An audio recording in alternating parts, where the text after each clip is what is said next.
അതെ, നിങ്ങൾ ദൈവത്തിനെ കണ്ടിട്ടുണ്ടോ? നിങ്ങൾക്ക് അങ്ങനെ എന്തെങ്കിലും ഒരു അത്ഭുതകരമായിട്ടുള്ള എക്സ്പീരിയൻസ് ലൈഫിൽ ഉണ്ടായിട്ടുണ്ടോ?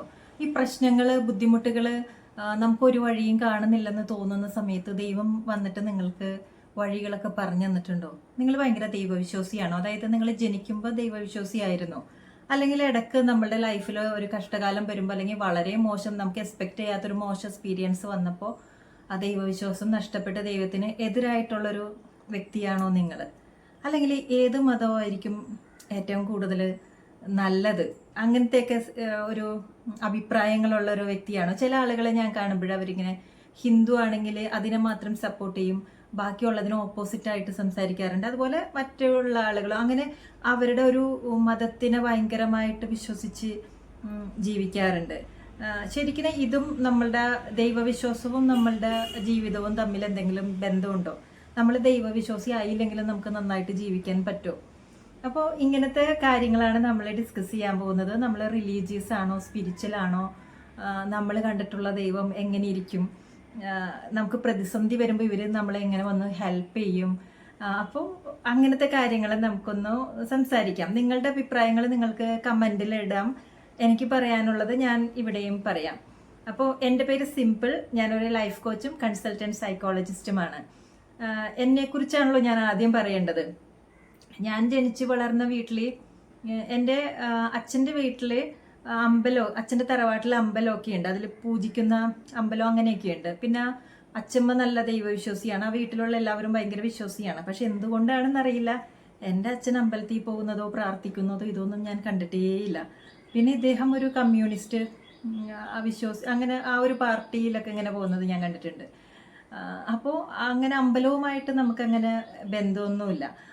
അമ്മ രാത്രിയാകുമ്പോൾ സന്ധ്യാസമയത്ത് വിളക്ക് കത്തിക്കുന്നത് അമ്മയുടെ വീട്ടിൽ നിന്ന് പഠിച്ചിട്ട് അമ്മ അത് കുറേ നാളത് കണ്ടിന്യൂ ചെയ്യുന്നുണ്ടായിരുന്നു. പക്ഷേ ഇങ്ങനെ ദൈവത്തിൽ വിശ്വസിക്കണമെന്നോ ദൈവം ഇങ്ങനെ ഒരാളുണ്ടെന്നോ എനിക്ക് പാരൻസ് ഇങ്ങനെ ഇൻട്രൊഡ്യൂസ് ചെയ്ത് തന്നിട്ടില്ല. വല്ല അമ്പലം കാണുമ്പോൾ ഈ അമ്പലത്തിൻ്റെ പേര് ഇതാണെന്ന് പറയും. പിന്നെ അമ്പലവുമായിട്ട് നമുക്ക് ആകെയുള്ള ബന്ധം എന്ന് പറയുന്നത്, ഞങ്ങളുടെ ഇവിടെ ഒരു അമ്പലത്തിൽ ഉത്സവമൊക്കെ ഉണ്ടാകുമ്പോൾ നമ്മൾ ഉത്സവത്തിന് പോകും. അപ്പോൾ ഈ ഉത്സവത്തിന് പോകുക എന്ന് പറയുന്നത് അമ്പലത്തിൻ്റെ അകത്തൊന്നും കയറുന്നത് ഞാൻ കാണാറില്ല. പുറത്ത് അതായത് ആ നാട്ടിലുള്ള എല്ലാ ആളുകളും അമ്പലത്തിലുണ്ടായിരിക്കും. അപ്പോൾ എല്ലാവരും കാണുന്നു, വർത്താനം പറയുന്നു, എന്തെങ്കിലും സാധനങ്ങളൊക്കെ വാങ്ങിക്കുന്നു, പോരുന്നു. അങ്ങനത്തെ ഒരു രീതിയിലാണ് ഞാൻ വളർന്നു വന്നത്. അപ്പോൾ ഇനിഷ്യൽ സ്റ്റേജിൽ എനിക്കിപ്പോൾ ദൈവം ഉണ്ടായാലും ഇല്ലെങ്കിലും എന്നെ സംബന്ധിച്ചിടത്തോളം ഒരു പ്രശ്നവുമില്ല. കാരണം എന്താണ്, നമുക്ക് കഴിക്കാൻ ഭക്ഷണമുണ്ട്, വസ്ത്രമുണ്ട്, കിടന്നുറങ്ങാൻ സ്ഥലമുണ്ട്, ഇഷ്ടംപോലെ സ്നേഹം കിട്ടുന്നുണ്ട്. അങ്ങനെ ജീവിതത്തിലും അങ്ങനെ പ്രതിസന്ധികളോ വിഷമങ്ങളോ ഒന്നുമില്ല. ലൈഫ് ഇങ്ങനെ സ്മൂത്തായിട്ട് പോകുന്നു. അപ്പോൾ പിന്നെ ദൈവത്തിൻ്റെ ആവശ്യമില്ലല്ലോ. പിന്നെ സ്കൂളിലൊക്കെ പഠിക്കുന്ന സമയത്ത് എക്സാം വരുമ്പോൾ എൻ്റെ ഫ്രണ്ട്സൊക്കെ ഇങ്ങനെ അമ്പലത്തിൽ പോകാറുണ്ട്. അപ്പോൾ അവരെ കൂടി പോയിട്ടാണ് നമുക്ക് അമ്പലവുമായിട്ടുള്ളൊരു കണക്ഷൻ ഉള്ളത്. അങ്ങനെ ഒരു ദിവസം സ്കൂളിൽ ഒരു ടീച്ചർ ചോദിച്ചു, നിങ്ങൾ ദൈവവിശ്വാസിയാണോ, ദൈവവിശ്വാസം ഇല്ലാത്ത ആരെങ്കിലും ഉണ്ടോ എന്ന് ചോദിച്ചപ്പോൾ ഞാൻ മാത്രമാണ് അവിടെ എഴുന്നേറ്റ് നിന്നത്. ആക്ച്വലി ഞാൻ എന്തിനാണ് എഴുന്നേറ്റ് നിന്നതെന്നുള്ളത് എനിക്കറിയാൻ പാടില്ല. എനിക്ക് വിശ്വാസം ഉണ്ടോ ഇല്ലേ അതൊന്നും ഞാൻ ചിന്തിച്ചിട്ട് പോലും ഉണ്ടായിരുന്നില്ല. പക്ഷെ ഞാൻ എഴുന്നേറ്റ് നിന്നത് എന്താണെന്ന് വെച്ചാൽ, എൻ്റെ ഒരു ഇതിൽ അച്ഛൻ ദൈവവിശ്വാസിയല്ലല്ലോ. അപ്പോൾ അച്ഛൻ വിശ്വാസി അല്ലെങ്കിൽ ഞാനും വിശ്വാസിയല്ല. ആ ഒരു ഇക്വേഷൻ അനുസരിച്ചിട്ടാണ് ഞാൻ എഴുന്നേറ്റ് നിന്നത്. അപ്പോൾ ബാക്കി എല്ലാവരും അവിടെ ഇരിക്കുകയാണ്. അതിനുശേഷം സ്കൂൾ വിട്ട് കഴിഞ്ഞിട്ട് ഞാൻ ഒരുപാട് ആലോചിച്ചു, അയ്യോ ഞാൻ എന്തോ തെറ്റ് ചെയ്തോ, അങ്ങനത്തെ കുറേ ക്വസ്റ്റ്യൻസ്, കൺഫ്യൂഷൻസ് എൻ്റെ ഉള്ളിലുണ്ടായിരുന്നു. ശരിക്കും ദൈവം ഉണ്ടോ, അതെങ്ങനെ ഇരിക്കും, ഞാൻ കണ്ടിട്ടില്ലല്ലോ, കാണാൻ എങ്ങനെ ഇരിക്കും, അങ്ങനത്തെ ഒരു ക്വസ്റ്റ്യൻസ് കുറച്ച് നാൾ ഉള്ളിലുണ്ടായിരുന്നു. പിന്നെ ഞാൻ ഈ പറഞ്ഞതുപോലെ ലൈഫ് സ്മൂത്തായിട്ട് പോകുമ്പോൾ നമുക്ക് ദൈവമില്ലെങ്കിലും കുഴപ്പമില്ലല്ലോ എന്ന് വിചാരിച്ചിട്ട് അതങ്ങ് വിട്ട് കളഞ്ഞു. പിന്നെ നമുക്ക് ഈ ഒരു ക്വസ്റ്റ്യൻസ് പിന്നെ എൻ്റെ മനസ്സിലോട്ട് വരുന്നതെന്ന് വെച്ചാൽ വിവാഹത്തിന് ശേഷമാണ്. അതായത് ലൈഫ് സ്റ്റക്കായിട്ട് നിൽക്കുമ്പോൾ നമുക്ക് ആരെയും കുറ്റം പറയാനില്ലല്ലോ. അതായത് അച്ഛനെ കുറ്റം പറയാൻ പറ്റുന്നില്ല, അമ്മനെ കുറ്റം പറയാൻ പറ്റുന്നില്ല, നമുക്ക് ആരെയും കുറ്റം പറയാനില്ല. അപ്പോൾ ഞാൻ പിന്നെ വിചാരിച്ചു, പിന്നെ ദൈവത്തിനെ തന്നെ ആകാം. കാരണം ദൈവം അതൊരു മനുഷ്യനായിട്ട് നമ്മൾ കാണാത്തതുകൊണ്ട് ഒരു വ്യക്തിനെ കുറ്റം പറഞ്ഞാൽ അവർ വന്ന് നമ്മളോട് ചോദിക്കും.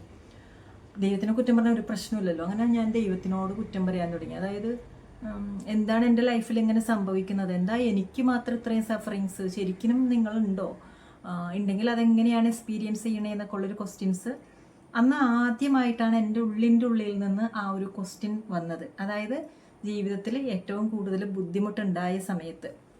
അതെന്തിനാണ് അങ്ങനെ ഒരു ക്വസ്റ്റ്യൻ വന്നതെന്ന് വെച്ചിട്ടുണ്ടെങ്കിൽ, നമ്മൾ ലോജിക്കലി ചില പ്രോബ്ലംസ് സോൾവ് ചെയ്യാനായിട്ട് ശ്രമിച്ചു.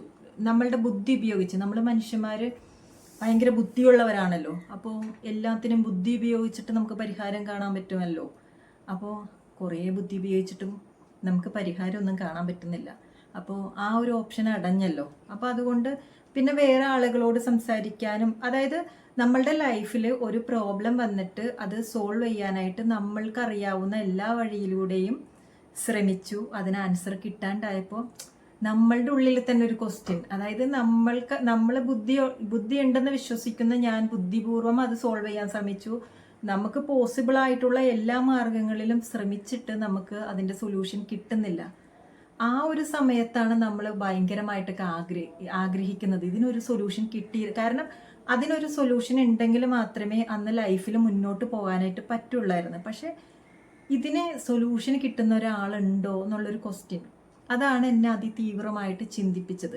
ഞാൻ അങ്ങനെ ലൈഫിന്റെ സൊല്യൂഷൻ തേടിയിട്ടുള്ള യാത്രയിലോട്ട് പോയി. കാരണം സൊല്യൂഷൻ തേടിയതെന്ന് പറഞ്ഞാൽ അതിക്ക് മുന്നേ എനിക്ക് സൊല്യൂഷൻ തേടേണ്ട ആവശ്യമില്ല. കാരണം അച്ഛൻ സോൾവ് ചെയ്ത് തരും, അമ്മ സോൾവ് ചെയ്ത് തരും, അല്ലെങ്കിൽ ഞാൻ സോൾവ് ചെയ്യും. എനിക്ക് ആരെങ്കിലും സോൾവ് ചെയ്യാനായിട്ട് എൻ്റെ ലൈഫിൽ ഉണ്ടായിരിക്കും. പക്ഷേ ഈ ഒരു പെർട്ടിക്കുലർ സിറ്റുവേഷനിൽ, അതായത് എൻ്റെ സിറ്റുവേഷൻ എന്താണെന്നുള്ളത് എനിക്ക് മാത്രമേ അത് മനസ്സിലാകുന്നുള്ളൂ. അതിൻ്റെ പെയിൻ ഞാൻ മാത്രമാണ് എക്സ്പീരിയൻസ് ചെയ്യുന്നത്. എനിക്ക് എൻ്റെ പാരൻസിൻ്റെ അടുത്ത് ഞാൻ എക്സ്പീരിയൻസ് ചെയ്യുന്ന ഒരു വിഷമമുണ്ടല്ലോ, അതിൻ്റെ തീവ്രത എനിക്ക് വാക്കുകൾ കൊണ്ട് പറഞ്ഞ് മനസ്സിലാക്കാനായിട്ട് എനിക്ക് പറ്റുന്നില്ല. അവർക്കിത് മനസ്സിലാകുമോ, അല്ലെങ്കിൽ നമ്മുടെ ചുറ്റുപാടുള്ളവർക്കോ? അതായത് എൻ്റെ കാര്യങ്ങൾ, എൻ്റെ സ്റ്റോറീസ് എനിക്ക് മാത്രമേ മനസ്സിലാക്കാൻ പറ്റുള്ളൂ. അതുകൊണ്ട് ഇതിൻ്റെ സൊല്യൂഷൻസ് ഞാൻ തന്നെ കണ്ടുപിടിക്കണം. പിന്നെ അത് അഫക്റ്റ് ചെയ്യുന്നത് എന്നെ ആയിരിക്കും, അല്ലെങ്കിൽ എൻ്റെ കുട്ടികളെ ആയിരിക്കും. അപ്പോൾ ഇത് സൊല്യൂഷൻ ഇല്ല. വേണമെങ്കിൽ നമുക്ക് കംഫർട്ട് സോണിൽ നിൽക്കാൻ പറ്റും, പക്ഷെ എനിക്ക് അവിടെ കംഫർട്ട് സോൺ പോലുമില്ല. ഡേഞ്ചർ ആയിട്ടുള്ള ഒരു സിറ്റുവേഷനിലാണ് ഞാൻ നിൽക്കുന്നത്. ഡേഞ്ചർ ആയിട്ടുള്ള സിറ്റുവേഷൻസ് എന്ന് പറഞ്ഞാൽ, ഒന്നല്ലെങ്കിൽ നമ്മൾ ആത്മഹത്യ ചെയ്ത് അത് അവസാനിപ്പിക്കണം, അല്ലെങ്കിൽ നമ്മളുടെ ജീവന് തന്നെ ഭീഷണിയാണ്, നമ്മളുടെ ജീവൻ നഷ്ടപ്പെടും, എന്തെങ്കിലും അപകടം എനിക്ക് സംഭവിക്കാം. അപ്പോൾ അങ്ങനത്തെ പല പല സിറ്റുവേഷൻസിലൂടെയാണ് ലൈഫ് കടന്നു പോകുന്നത്.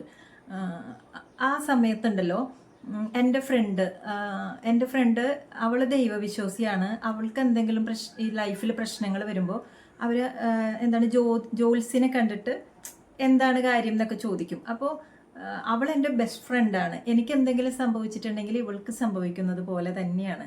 അപ്പോൾ എനിക്ക് ഇങ്ങനത്തെ വിശ്വാസങ്ങളോ എൻ്റെ ലൈഫിൽ ദൈവമോ അല്ലെങ്കിൽ ജാതകമോ അല്ലെങ്കിൽ ഇങ്ങനത്തെ സാധനങ്ങളോ ഒന്നും ഇല്ല എന്നുള്ളത് അവൾക്കറിയാം. പക്ഷെ അവൾക്ക് എന്നോടുള്ള ഭയങ്കര വിശ്വാസം കൊണ്ട്, എന്നോടുള്ള ഇഷ്ടം കൊണ്ട് പുള്ളിക്കാരി എൻ്റെ ഡേറ്റ് ഓഫ് ബർത്ത് അങ്ങനെ എന്തൊക്കെയോ കാണിച്ചിട്ട് ജോത്സ്യനെ കണ്ടു, എന്താണ് ലൈഫ് സിറ്റുവേഷൻസ്. അപ്പോൾ ഈ ജോത്സ്യൻ പറയുന്ന സിമ്പിൾ നിൽക്കുന്നത് ഭയങ്കര അപകടം പിടിച്ച സിറ്റുവേഷനിലാണ് സിമ്പിൾ താമസിക്കുന്നത്. അവിടെ നിൽക്കുന്നത് അപകടമാണ്, അവിടെ നിന്ന് എങ്ങനെയെങ്കിലും രക്ഷപ്പെടാനായിട്ട് പറയണം. അതായത് ചിലപ്പോൾ ജീവന് തന്നെ അത് അപകടമാണ്, ഭക്ഷ്യവിഷബാധ ഏൽക്കാനായിട്ടുള്ള സാധ്യതയുണ്ട് എന്ന്. അതായത് ഞാനല്ല ജോത്സ്യൻ്റെ അടുത്ത് പോയത്, എൻ്റെ ഫ്രണ്ട് നോക്കിയിട്ട് ഇവള് എന്നെ വിളിച്ചിട്ട് ഇങ്ങനെ പറയണേ, ഇങ്ങനെയൊക്കെ സംഭവിക്കും, നിനക്ക് ഇതിലൊന്നും വിശ്വാസമില്ലെന്ന് അറിയാം. പിന്നെ വേറെ കുറേ കാര്യങ്ങളും ജോത്സ്യൻ പറഞ്ഞു എന്ന് പറഞ്ഞിട്ട് അത് ഞാൻ പറയാത്തത് എന്തുകൊണ്ടാണെന്ന് വെച്ചാൽ, നമ്മളുടെ ലൈഫിലെ എല്ലാ കാര്യങ്ങളും നമുക്ക് സോഷ്യൽ മീഡിയയിൽ വന്നിരുന്ന് പറയാം. കാരണം നമ്മൾ പറയുന്ന ചില വ്യക്തികൾക്ക് അത് മോശമായിട്ട് വരുന്നത് കൊണ്ടാണ് ഞാനത് പറയാത്തത്. എനിക്കിപ്പോൾ ഇവിടെ ഇരുന്നിട്ട് എന്ത് പറയുന്നതിനും ബുദ്ധിമുട്ടില്ല. പക്ഷെ നമുക്ക് ബുദ്ധിമുട്ടില്ല എന്ന് വിചാരിച്ചിട്ട് വേറെ ചില ആളുകൾക്കും കൂടിയും ബുദ്ധിമുട്ട് വരരുതല്ലോ. അപ്പം അതുകൊണ്ടാണ് ഞാനത് പറയാത്തത്. വേറെ കുറച്ച് കാര്യങ്ങളും കൂടിയും പറഞ്ഞു. അപ്പോൾ ആ വേറെ കുറേ കാര്യങ്ങളും കൂടിയും പറഞ്ഞിട്ട് അവൾ ഫോൺ വെച്ചിട്ട് പോയി. അപ്പോൾ ആ വേറെ കുറേ കാര്യങ്ങൾ പറഞ്ഞതെന്ന് വെച്ചിട്ടുണ്ടെങ്കിൽ എൻ്റെ ലൈഫിൽ അത് സംഭവിച്ചു കഴിഞ്ഞതും സംഭവിച്ചു കൊണ്ടിരിക്കുന്നതും ഇനി ഈ സിറ്റുവേഷൻ ഇങ്ങനെയാണെങ്കിൽ ഇങ്ങനെ വരാൻ സാധ്യതയുള്ളതുമായിട്ടുള്ള കുറേ കാര്യങ്ങളാണ് ഈ ജോത്സ്യൻ പറഞ്ഞു എന്ന് പറഞ്ഞിട്ട് അവൾ എന്നോട് പറഞ്ഞത്. അപ്പോൾ ഞാൻ ഭയങ്കരമായിട്ട് ഇങ്ങനെ കാരണം ഞാൻ അവിടെ പരിഹരിക്കാൻ ശ്രമിച്ചിട്ട് പരാജയപ്പെട്ട് നിൽക്കുകയാണല്ലോ. അപ്പോൾ ഞാനിങ്ങനെ ചിന്തിച്ചു, ഇവിടെ ഇരിക്കുന്ന എൻ്റെ ഈ കാര്യങ്ങളൊക്കെ, എൻ്റെ ലൈഫിൽ സംഭവിച്ച കാര്യങ്ങളൊക്കെ എങ്ങനെ ആ ഒരു ജോത്സ്യനെ എങ്ങനെ അറിയാൻ പറ്റും? ഇതൊക്കെ സത്യമാണല്ലോ. പിന്നെ എനിക്ക് അങ്ങനത്തെ ഒക്കെ അറിയാനുള്ള ക്യൂരിയോസിറ്റിയൊക്കെ ഭയങ്കര കൂടുതലായിരുന്നു. അതായത് ഇപ്പം ഞാൻ പറയുന്നതെന്ന് വെച്ചിട്ട്, ഇപ്പോഴത്തെ എൻ്റെ അറിവ് വെച്ചിട്ട് ഞാൻ പറയുന്നതെന്ന് വെച്ചാൽ, നമുക്ക് നമ്മളിലുള്ള വിശ്വാസം നഷ്ടപ്പെടുമ്പോഴാണ് നമ്മൾ പുറത്തുള്ളതിനെ തേടി പോകുന്നത്. നമുക്ക് നമ്മളിലുള്ള വിശ്വാസം, നമ്മളുടെ കഴിവ്, നമ്മളുടെ എല്ലാത്തിനെയും നമ്മൾ ക്വസ്റ്റ്യൻ ചെയ്യുമ്പോൾ നമ്മളെ കൊണ്ട് പോസിബിൾ അല്ലെന്ന് തോന്നുന്ന സമയത്താണ് നമ്മളിപ്പോൾ ഒരു ജോത്സ്യൻ്റെ അടുത്ത് പോകുന്നത്, അല്ലെങ്കിൽ അമിതമായിട്ട് നമ്മൾ റിലീജിയസ് ആയിട്ടുള്ള സ്ഥലങ്ങളിലോട്ട് അമിതമായിട്ട് നമ്മൾ പോകുന്നത്.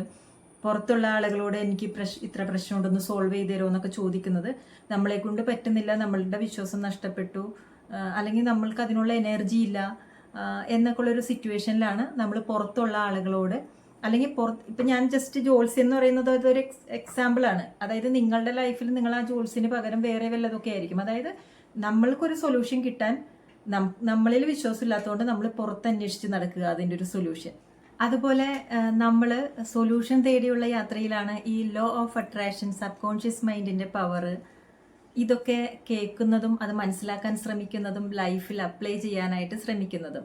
അപ്പോൾ ലോ ഓഫ് അട്രാക്ഷൻ പ്രാക്ടീസ് ചെയ്യുമ്പോൾ ലൈഫിൽ കുറേ മാറ്റങ്ങൾ സംഭവിക്കുന്നുണ്ട്. എന്നാൽ ചില കാര്യങ്ങൾ ഒരു സർഫസ് ലെവലിലാണ്. അതായത് ലൈഫിൽ മാറ്റം വരും, കുറച്ച് നാൾ കഴിയുമ്പോൾ അത് പോകും. അല്ലെങ്കിൽ നമ്മൾ ഒരു കാര്യം ആഗ്രഹിക്കും, അത് കിട്ടുമ്പോൾ സന്തോഷം ഉണ്ടാകുമെന്ന് വിചാരിച്ചിട്ടാണ് ആഗ്രഹിക്കുന്നത്. പക്ഷെ അത് കിട്ടിക്കഴിയുമ്പോൾ നമുക്ക് പ്രത്യേകിച്ച് സന്തോഷമൊന്നുമില്ല. അതായത് ഈ ലോ ഓഫ് അട്രാക്ഷനിൽ എന്തോ ഒരു സാധനം ഉണ്ടെന്നുള്ളത് അറിയാം, പക്ഷെ ഇതെന്താണ് ഒരു കംപ്ലീറ്റ് നമുക്കൊരു മീനിങ്ങോ നമ്മളുടെ ലൈഫിനൊരു പർപ്പസോ അല്ലെങ്കിൽ നമുക്കൊരു ഫുൾഫിൽമെൻറ്റോ കിട്ടാത്തത് എന്താണെന്നുള്ളൊരു ക്വസ്റ്റ്യൻ അവിടെ ഉണ്ടായിരുന്നു. അതുപോലെ തന്നെ സബ് കോൺഷ്യസ് മൈൻഡ്, നമ്മളുടെ മൈൻഡ് നല്ല പവർഫുൾ ആണെന്ന് അറിയാം, മൈൻഡിന് പല കാര്യങ്ങളും അട്രാക്ട് ചെയ്യാൻ പറ്റും, അതൊക്കെ പ്രാക്ടീസ് ചെയ്ത് നമ്മൾ നോക്കിയിട്ടുമുണ്ട്. പക്ഷേ നമുക്കിങ്ങനെ എന്താണ് ജസ്റ്റ് ഇങ്ങനെ നമ്മൾ യൂട്യൂബ് നോക്കിയാൽ കുറേ ലോ ഓഫ് അട്രാക്ഷൻ എന്താണെന്ന് അറിയാൻ പറ്റും, സീക്രട്ട് എന്ന് പറയുന്ന ബുക്ക് വായിച്ചിട്ടുണ്ടെങ്കിൽ എന്താണെന്ന് അറിയാൻ പറ്റും. അപ്പോൾ നമ്മൾ ആഗ്രഹിക്കുന്ന ഒരു കാര്യം നേടിത്തരാനുള്ള ഒരു കാര്യം എന്നുള്ള രീതിയിൽ, അതായത് നമ്മൾ ആഗ്രഹിക്കുന്നത് നേടിയെടുക്കാൻ വേണ്ടിയിട്ടുള്ളൊരു സാധനം എന്നുള്ള രീതിയിൽ. പക്ഷേ ഇതിൻ്റെ സ്ഥാനം നമ്മളുടെ ലൈഫിൽ എവിടെയാണ്, ഇത് എപ്പോഴാണ് ചെയ്യേണ്ടത്, എന്തൊക്കെയോ കുറച്ച് ക്വസ്റ്റ്യൻസ് അവിടെ ഇങ്ങനെ എപ്പോഴും ബാക്കിയായിരുന്നു. അതുപോലെ തന്നെ എപ്പോഴാണ് നമ്മൾ ഈ പവർ, സബ് കോൺഷ്യസ് മൈൻഡ് എങ്ങനെയാണ് വർക്ക് ചെയ്യുന്നത്, അതിനെക്കുറിച്ചിട്ടും നമുക്കൊരു ഇൻകംപ്ലീറ്റ് ഇൻഫർമേഷൻ പോലെയാണ് അവിടെ തോന്നിയിട്ടുള്ളത്. അതുകൊണ്ട് തന്നെ ഓൾമോസ്റ്റ് ഇതിൽ കിട്ടാവുന്ന ലോ ഓഫ് അട്രാക്ഷൻ്റെ കുറേ ബുക്സ്, അതുപോലെ സബ് കോൺഷ്യസ് മൈൻഡിൻ്റെ ഒരുപാട് ബുക്സൊക്കെ വായിച്ച് കംപ്ലീറ്റ് ചെയ്തിട്ടുണ്ടായിരുന്നു. അപ്പോൾ ഇതൊക്കെ ചെയ്യുമ്പോൾ നമുക്ക് എവിടെയോ കുറച്ച് കാര്യങ്ങളുണ്ട് എന്നുള്ളൊരു തോന്നൽ എപ്പോഴും മനസ്സിലുണ്ടാകും. അപ്പോൾ ആ ഒരു സമയത്തൊക്കെ തന്നെയാണെന്ന് തോന്നണു ഈ റെയ്ക്കി, ജപ്പാൻകാരെ യൂസ് ചെയ്യുന്ന ഒരു ടെക്നിക്കാണല്ലോ റെയ്ക്കി, എനർജി ഹീലിംഗ്. അപ്പോൾ റെയ്ക്കി പഠിക്കാനായിട്ടൊക്കെ ശ്രമിക്കുന്നതൊക്കെ ആ ഒരു സമയത്താണ്. പക്ഷെ നമ്മൾ മനസ്സിൽ ഉദ്ദേശിക്കുന്ന ഒരു കാര്യത്തിലോട്ട് അത് എത്തുന്നില്ല. അതുപോലെ തന്നെ ഹിപ്നോസിസ് ചെയ്ത് അത് പഠിച്ചിട്ടും, അതായത് ഇതൊക്കെ വേറെ പല കാര്യങ്ങൾക്ക് യൂസ്ഫുൾ ആയിരിക്കാം, ഇതുകൊണ്ട് പ്രയോജനമുള്ളവരൊക്കെ ഒരുപാട് പേരുണ്ടായിരിക്കാം. ഇപ്പം നമ്മളത് പഠിക്കാൻ പോകുമ്പോൾ പേഴ്സണലി അവരവരുടെ നല്ല എക്സ്പീരിയൻസ് ഒക്കെ ഷെയർ ചെയ്യുന്നുണ്ട്. പക്ഷേ നമ്മൾ ആഗ്രഹിക്കുന്ന ഒരു കാര്യത്തിലോട്ട് അവിടെ എത്തുന്നില്ല. NLP പഠിക്കാൻ പോകുന്നുണ്ട്, പ്രാണി ഹീലിംഗ് പഠിക്കാൻ പോകുന്നുണ്ട്. അപ്പോൾ ഇങ്ങനത്തെയൊക്കെ കുറേ കാര്യങ്ങളുണ്ട്. ഇതുകൊണ്ട് ആളുകൾക്ക് പ്രയോജനം കിട്ടുന്നത് കൊണ്ടാണല്ലോ അവർ ഇതൊക്കെ പഠിക്കാൻ വരുന്നത്. അവർക്ക് യൂസ്ഫുൾ ആയിട്ടുള്ള കുറേ കാര്യങ്ങളൊക്കെ പറയുന്നുണ്ട്. പക്ഷേ അത് എനിക്ക് നമ്മളുടെ ലൈഫിൽ നമുക്കാണല്ലോ ഒരു കംപ്ലീറ്റ്നെസ് ഒക്കെ തോന്നേണ്ടത്. നമ്മൾ ഉദ്ദേശിക്കുന്ന ഒരു കാര്യത്തിലോട്ട് അപ്പോഴും എത്തണില്ല എന്നുള്ളൊരു തോന്നൽ. ഇതൊക്കെ പുറമേ ഉള്ള ഒരു കാര്യങ്ങളായിട്ടും പക്ഷെ ഉള്ളിലോട്ട് ടച്ച് ചെയ്യാൻ പറ്റുന്നില്ല എന്നൊക്കെ പറയുന്നൊരു ഇതിലോട്ട് അവിടെ നിൽക്കുകയാണ്. അപ്പോൾ എന്താണ് എനിക്ക് അനുയോജ്യമായിട്ടുള്ളത് എന്നുള്ളൊരു ക്വസ്റ്റ്യൻ അപ്പോഴും ഉണ്ടായിരുന്നു. അപ്പം നമ്മൾ പേഴ്സണാലിറ്റി ഡെവലപ്മെൻറ്റ് എന്നൊക്കെ പറയുന്നത് നമ്മൾ പേഴ്സണലി ഇപ്പോൾ എന്താ പറയണത്, നമ്മളുടെ ലുക്ക്, അല്ലെങ്കിൽ നമ്മൾ ഇരിക്കുന്നത്, നമ്മൾ നടക്കുന്നത്, നമ്മളുടെ കാണുമ്പോഴുള്ള കാര്യങ്ങൾ, നമ്മളുടെ കമ്മ്യൂണിക്കേഷൻ, നമ്മൾ സംസാരിക്കുന്നത്, അങ്ങനത്തെയൊക്കെ കുറേ ഡെവലപ്മെൻറ്റ് പ്രോഗ്രാമൊക്കെ അന്ന് നടക്കുന്നുണ്ട്. അപ്പോൾ എനിക്ക് ശരിക്കും അതല്ല വേണ്ടത്. അപ്പോൾ അങ്ങനത്തെ ബോഡി ലെവല്, മൈൻഡ് ലെവലിലുള്ള കാര്യങ്ങളൊക്കെ നമ്മൾ ഓൾമോസ്റ്റ് ഒക്കെ പ്രാക്ടീസ് ചെയ്തിട്ടും സ്റ്റിൽ സഫർ ചെയ്തുകൊണ്ടിരിക്കുകയാണ്. അപ്പോൾ നമ്മളുടെ ഉള്ളിൽ ഭയങ്കരമായിട്ടുള്ളൊരു ക്വസ്റ്റ്യൻ ഉണ്ട്. ഈ ക്വസ്റ്റ്യൻ എന്ന് പറയുന്നത് എല്ലാവർക്കും ഉണ്ടാവില്ല ഈ ഒരു ക്വസ്റ്റ്യൻ. അതായത് നമുക്ക് അത്രയും പറ്റാത്തത് കൊണ്ടാണ് നമ്മളുടെ ഉള്ളിൽ ആ ക്വസ്റ്റ്യൻ വരുന്നത്. ഞാൻ പറഞ്ഞിട്ടില്ലേ, എൻ്റെ ചൈൽഡ്ഹുഡിലൊന്നും ഞാൻ ദൈവം ഉണ്ടോ എന്ന് പോലും അന്വേഷിക്കാത്തൊരു വ്യക്തിയാണ്. പക്ഷെ ഒരു പോയിന്റിൽ ഇങ്ങനെ നമുക്ക് ലൈഫൊന്ന് മുന്നോട്ട് പോകണം എന്നുണ്ടെങ്കിൽ ചില കാര്യങ്ങൾ അറിഞ്ഞേ പറ്റുള്ളൂ എന്നുള്ളൊരു പോയിന്റിൽ എത്തിയപ്പോഴാണ് നമ്മൾ ഇങ്ങനെയൊക്കെ സെർച്ച് ചെയ്ത് പരീക്ഷണങ്ങൾ നടത്തി ചില കാര്യങ്ങൾ സക്സസ്ഫുൾ ആവുന്നു, ചിലത് സക്സസ്ഫുൾ ആകുന്നില്ല, അങ്ങനത്തെ ഒരു അവസ്ഥയിൽ. അതായത് ലോ ഓഫ് അട്രാക്ഷൻ വർക്ക് ചെയ്യുന്ന ഒരു സാധനമാണ്, നമ്മളുടെ സബ് കോൺഷ്യസ് മൈൻഡിൻ്റെ പവർ വർക്ക് ചെയ്യുന്ന കാര്യമാണ്, അഫർമേഷൻസ് വർക്ക് ചെയ്യും, വിഷ്വലൈസേഷൻ വർക്ക് ചെയ്യും, ഗോൾ സെറ്റിങ്, വിഷൻ ബോർഡ്, ഇതൊക്കെ വർക്ക് ചെയ്യുന്നതാണ്, റിസൾട്ട് തരുന്നതുമാണ്. ഇപ്പോൾ ഞാൻ എൻ്റെ ഈ ലൈഫ് കോച്ചിങ് എന്ന് പറയുന്ന ഈ ഒരു കരിയർ ലോ ഓഫ് അട്രാക്ഷനും സബ് കോൺഷ്യസ് മൈൻഡിൻ്റെ പവറും യൂസ് ചെയ്ത് തന്നെയാണ് ഞാൻ ഈ ഒരു കരിയറിലോട്ട് എത്തിയത്. അതുപോലെ എനിക്ക് all over the world clients വേണം എന്ന് ആഗ്രഹം ഉണ്ടായിരുന്നു. അപ്പോൾ അതൊക്കെ ജസ്റ്റ് വിഷ്വലൈസേഷനും അഫർമേഷനും മൈൻഡിൻ്റെ പവർ അങ്ങനത്തെ തന്നെ കാര്യങ്ങൾ യൂസ് ചെയ്തിട്ടാണ് ഇപ്പോൾ കരിയർ ആണെങ്കിലും അതിൻ്റെ ഗ്രോത്ത് ആണെങ്കിലും ഇപ്പോൾ ഞങ്ങൾ താമസിക്കുന്ന വീടാണെങ്കിലും ജസ്റ്റ് വിഷൻ ബോർഡൊക്കെ വെച്ചിട്ടാണ് ഇതൊക്കെ മാനിഫെസ്റ്റ് ചെയ്തത്. അപ്പോൾ അങ്ങനത്തെ കുറേ കാര്യങ്ങൾ നടക്കുന്നുണ്ട്. പക്ഷേ എനിക്ക് നമുക്കിങ്ങനെ എന്താ പറയണത്, മെറ്റീരിയൽ വേൾഡ് ഉണ്ടല്ലോ, മെറ്റീരിയലിസ്റ്റിക് സാധനങ്ങൾ ലൈഫിൽ ഒരുപാട് സ്ട്രഗിൾസ് ഒക്കെ വന്ന സമയത്ത് നമുക്ക് അതിനോടൊക്കെ ഉള്ളൊരു ഇൻട്രസ്റ്റ് കുറച്ച് കുറയാൻ തുടങ്ങി. കൂടുതലും ലൈഫിൽ സമാധാനം വേണം, നല്ല ഹാപ്പി ആയിട്ടിരിക്കാൻ പറ്റണം. ഹാപ്പി ആയിട്ടെന്ന് പറഞ്ഞാൽ ആളുകളുടെ മുന്നിൽ നമ്മൾ ഹാപ്പി ആയിട്ടിരിക്കണം എന്നോ അങ്ങനത്തെ ഒരു സാധനമല്ല. എനിക്ക് സ്വയം ഞാൻ ഹാപ്പി ആയിട്ടിരിക്കണം, മറ്റുള്ളവർ എന്നെക്കുറിച്ച് നല്ലത് വിചാരിക്കണം എന്നുള്ള അങ്ങനത്തെ ഒരു, അത് നമ്മൾ ഏറ്റവും താഴ്ന്ന ലെവലിൽ നിൽക്കുമ്പോഴാണ് ആളുകളുടെ മുന്നിൽ നമ്മൾ നല്ലതായിരിക്കണം, ആളുകൾ എന്നെക്കുറിച്ച് നല്ലത് പറയണം, മറ്റുള്ളവർ എന്നെക്കുറിച്ച് എന്ത് വിചാരിക്കും എന്നൊക്കെയുള്ളൊരു തോട്ട്സ് ഉണ്ടാവുന്നത് ആ ഒരു ലെവലിലാണ്. പക്ഷെ നമ്മൾ ലൈഫിലെ സിറ്റുവേഷൻസ് കൊണ്ട് അതിനേലും ഉയർന്നു പോയി. അപ്പോൾ നമുക്ക് മറ്റുള്ളവരെ കുറിച്ചിട്ടുള്ള ചിന്തകൾക്ക് അവിടെ ഒരു ഫുൾ സ്റ്റോപ്പ് വന്നു. എനിക്ക് ഞാൻ ഹാപ്പി ആയിട്ടിരിക്കണം, എനിക്ക് എൻ്റെ ടൈംസിൽ ഹാപ്പി ആയിട്ടിരിക്കണം, പീസ്ഫുള്ളായിട്ടിരിക്കണം. ഇപ്പോൾ കരിയർ ആണെന്നുണ്ടെങ്കിലും നമുക്കത് എൻജോയ് ചെയ്ത് ചെയ്യാൻ പറ്റണം. അങ്ങനത്തേക്കൊരു, അതായത് മറ്റേ slow living, mindful living, conscious living എന്നൊക്കെ പറയൂലേ, അങ്ങനത്തെയൊക്കെ സാധനങ്ങൾ എക്സ്പ്ലോർ ചെയ്യാനുള്ളൊരു താല്പര്യമായിട്ട് നിൽക്കുന്നൊരു അവസ്ഥയാണ്. അപ്പോൾ നമ്മൾ കുറേ പ്രോഗ്രാംസ് ഒക്കെ അറ്റൻഡ് ചെയ്യുന്നു, ഇതുപോലുള്ള സിമിലർ മൈൻഡിലുള്ള ആളുകളായിട്ടൊക്കെ കമ്മ്യൂണിക്കേറ്റ് ചെയ്യുമ്പോൾ കുറേയും കൂടി ഏജ്ഡ് ആയിട്ടുള്ള ആളുകളൊക്കെ ആയിട്ട് കണക്ഷൻസ് ഉണ്ടായി. അപ്പോൾ അവരിങ്ങനെ, അന്ന് ഞാൻ ജീവിതത്തിൽ ആദ്യമായിട്ടാണ് ഇങ്ങനെ ഓരോരോ മെത്തേഡുകളൊക്കെ കേൾക്കുന്നത്. അപ്പോൾ ഇതൊക്കെ എവിടെ നിന്ന് പഠിക്കുമെന്ന് ചോദിക്കുമ്പോൾ അവരൊരുപാട് ഒരു എത്രയാണ് 60-നും 70-നും മുകളിലൊക്കെ പ്രായമുള്ള ആളുകളുണ്ടായിരുന്നു. അപ്പോൾ അവരിങ്ങനെ ട്രാവൽ ചെയ്ത് പല ആളുകളെയും നേരിട്ട് കണ്ട് അങ്ങനെ, അതായത് സോഷ്യൽ മീഡിയയിൽ ഇല്ലാത്ത ഒരുപാട് ആളുകളുണ്ട്. അപ്പോൾ അങ്ങനെയൊക്കെ കണ്ട് പഠിച്ചു. അപ്പോൾ അവരിൽ നിന്ന് അവർ ഇങ്ങനെ പറഞ്ഞപ്പോൾ അവർ എന്നോട് ഇങ്ങനെ മുൻജന്മം, പുനർജന്മം ഇങ്ങനെയുള്ള കാര്യങ്ങളൊക്കെ സംസാരിക്കാൻ തുടങ്ങി. അപ്പോൾ ആ ഒരു സമയത്ത് എനിക്ക് ഇതൊന്നും ഡൈജസ്റ്റ്, കാരണം ഞാനിതൊന്നും കേട്ടിട്ടില്ലല്ലോ, എനിക്കിതൊന്നും പരിചയമില്ലല്ലോ. അപ്പോൾ അവരിങ്ങനത്തെ മുൻജന്മം, പുനർജന്മം എന്നൊക്കെയുള്ള വാക്ക് കേട്ടപ്പോൾ തന്നെ എനിക്ക് ഭയങ്കര ഇൻട്രസ്റ്റ് ഒന്നും ഇല്ലായിരുന്നു. ഞാൻ ഇതൊക്കെ എന്തിട്ടാണ് ഇവർ പറയുന്നത്, ഇവരോട് സംസാരിച്ചിട്ട് കാര്യമില്ല, വേസ്റ്റായി എന്നുള്ള രീതിയിൽ ഞാനത് വിട്ട് അന്വേഷിക്കുക. പിന്നെ ഞാൻ അവരായിട്ട് കോണ്ടാക്റ്റ് ഒന്നുമില്ല, കാരണം ഇവർ ഈ പഴഞ്ചൻ ആളുകളല്ലേ, ഇവർ ഇതൊക്കെ പറഞ്ഞുകൊണ്ടിരിക്കുന്ന ആളുകളല്ലേ എന്ന് വിചാരിച്ചിട്ട് അതൊക്കെ ഇങ്ങനെ വിട്ടു. പിന്നെ വേറെ ബാക്കിയുള്ള പുതിയ കാര്യങ്ങളൊക്കെ പഠിച്ച് അങ്ങനെ ലൈഫ് ഇങ്ങനെ പോയിക്കൊണ്ടിരിക്കുകയാണ്. പക്ഷേ ഒരു പോയിന്റിൽ നമ്മളിങ്ങനെ കാണുന്നുണ്ട്, ഭയങ്കര നല്ല ആളുകൾക്ക് മോശം സംഭവിക്കുന്നു, ചില മോശം ആളുകൾക്ക് നല്ലത് സംഭവിക്കുന്നു. അപ്പോൾ എന്തുകൊണ്ടാണ് നമ്മളുടെ ലൈഫിൽ ഇങ്ങനെ സംഭവിക്കുന്നത്? പെർട്ടിക്കുലർ ആളുകൾക്ക്, അതായത് ഇപ്പോൾ ഞാൻ ഒരാളോട് മോശമായിട്ട് പെരുമാറിയിട്ടുണ്ടെങ്കിൽ അവരെന്നോടും മോശമായിട്ട് പെരുമാറും. അപ്പോൾ എന്തുകൊണ്ടാണ് നിങ്ങളുടെ ബന്ധം എന്താണ് മോശം എന്ന് ചോദിച്ചാൽ എനിക്കറിയാൻ പറ്റും, നമ്മളന്ന് അങ്ങനെ ഡിസ്കസ് ചെയ്തത്, മോശമായിട്ട് ബിഹേവ് ചെയ്തത് കൊണ്ടാണ് ഇങ്ങനെ സംഭവിച്ചതെന്ന് നമുക്ക് അറിയാൻ പറ്റും. ലൈഫിൽ നമുക്ക് ചില പ്രശ്നങ്ങൾ വരുമ്പോൾ അതിൻ്റെ കാര്യം നമുക്ക് അറിയാൻ പറ്റുന്നതുണ്ട്, എന്നാൽ ചില കാര്യങ്ങൾ ലൈഫിൽ സംഭവിക്കുമ്പോൾ നമുക്ക് അറിയാനായിട്ട് പറ്റുന്നില്ല. അപ്പോൾ അതായത് നമ്മൾ ആലോചിക്കുമ്പോൾ അയ്യോ ഇതെന്തുകൊണ്ട് അതങ്ങനെ സംഭവിച്ചു, അവരിങ്ങനെ ബിഹേവ് ചെയ്യുന്നു, എന്താ അതിൻ്റെ കാരണം എന്നുള്ളതൊന്നും അറിയാൻ പറ്റുന്നില്ല. അപ്പോൾ ഞാൻ ആ സമയത്താണ് BK ശിവാനിയുടെ വീഡിയോ കാണുന്നത്. അപ്പോൾ അവരതിൽ ഇങ്ങനെ മൈൻഡ്, ബോഡി, സോൾ, നമ്മളുടെ ഏർലിയർ കർമ്മ, കർമ്മ എങ്ങനെ ക്ലോസ് ചെയ്യും, എങ്ങനെ അതിനെ ഹീൽ ചെയ്യും, പാസ്റ്റ് കർമ്മ എങ്ങനെ അങ്ങനത്തെ കാര്യങ്ങളൊക്കെ ഉണ്ട്. അപ്പം ഞാൻ കർമ്മയിലൊക്കെ വിശ്വസിക്കാം എന്നൊക്കെ ഉള്ളൊരു സാധനത്തിൽ നിൽക്കുന്ന ഒരു സമയമാണത്. ശരിക്കും ആ ഒരു ലോ ഓഫ് കർമ്മ നമ്മൾ ഡീറ്റെയിൽ ആയിട്ട് പഠിക്കുന്നു. പിന്നെ BK ശിവാനിയുടെ യൂട്യൂബ് ചാനലുണ്ട്. അപ്പോൾ അതിൽ ലക്ഷക്കണക്കിന് ആളുകളാണ് അത് സബ്സ്ക്രൈബ് ചെയ്തിട്ടുള്ളത്. ഇവർ വേൾഡ് മൊത്തം ട്രാവൽ ചെയ്തിട്ട് ഫ്രീ ക്ലാസ്സസ് ഒക്കെ പ്രൊവൈഡ് ചെയ്യാണ്. അപ്പോൾ എന്തുകൊണ്ട് ഇത്രയും പേര് ഇവരെ ഫോളോ ചെയ്യുന്നു? അപ്പോൾ അവർ പറയുന്ന പല കാര്യങ്ങളും എനിക്ക് കണക്ട് ചെയ്യാൻ പറ്റുന്നുണ്ട്, എനിക്കത് റിലേറ്റ് ചെയ്യാൻ പറ്റുന്നുണ്ട്. അവരുടെ യൂട്യൂബ് ചാനലിൽ ചില എന്താ പറയുക, അതിൻ്റെ ടൈറ്റില്, അവർ പറയുന്ന അതിൻ്റെ ആൻസർ, ഇതൊക്കെ എനിക്ക് എൻ്റെ ലൈഫുമായിട്ട് കണക്ട് ചെയ്തിട്ട് എനിക്കത് മനസ്സിലാകുന്നുണ്ട്. അതായത് ചില കാര്യങ്ങൾ എനിക്ക് ലോജിക്കലി മനസ്സിലാകുന്നുണ്ട്. അപ്പോൾ ആ ഒരു രീതിയിൽ ഞാൻ ശരിക്കും പറഞ്ഞാൽ അവർ പഠിപ്പിക്കുന്നത് പോലെ തന്നെ മൈൻഡ്, ബോഡി, സോൾ എന്നുള്ളൊരു സാധനം എനിക്ക് വിശ്വസിക്കാനായിട്ട് എനിക്ക് പറ്റി. കാരണം എന്താണെന്ന് വെച്ചിട്ടുണ്ടെങ്കിൽ അവരതിൽ പറയുന്നുണ്ട്, സ്പിരിച്വാലിറ്റി എന്ന് പറയുന്നത് എന്താണ്, അത് സയൻറ്റിഫിക്കലി പ്രൂവ് ചെയ്യാനായിട്ട് പറ്റില്ല. സയൻറ്റിഫിക്കലി പ്രൂവ് ചെയ്യാൻ പറ്റാത്തത് കൊണ്ട് നമുക്കത് നമ്മളുടെ ലൈഫിൽ അവർ പറയുന്ന ആ കാര്യങ്ങൾ നമ്മളുടെ ലൈഫിൽ നമ്മൾ എക്സ്പീരിമെൻറ്റ് ചെയ്ത് നോക്കണം.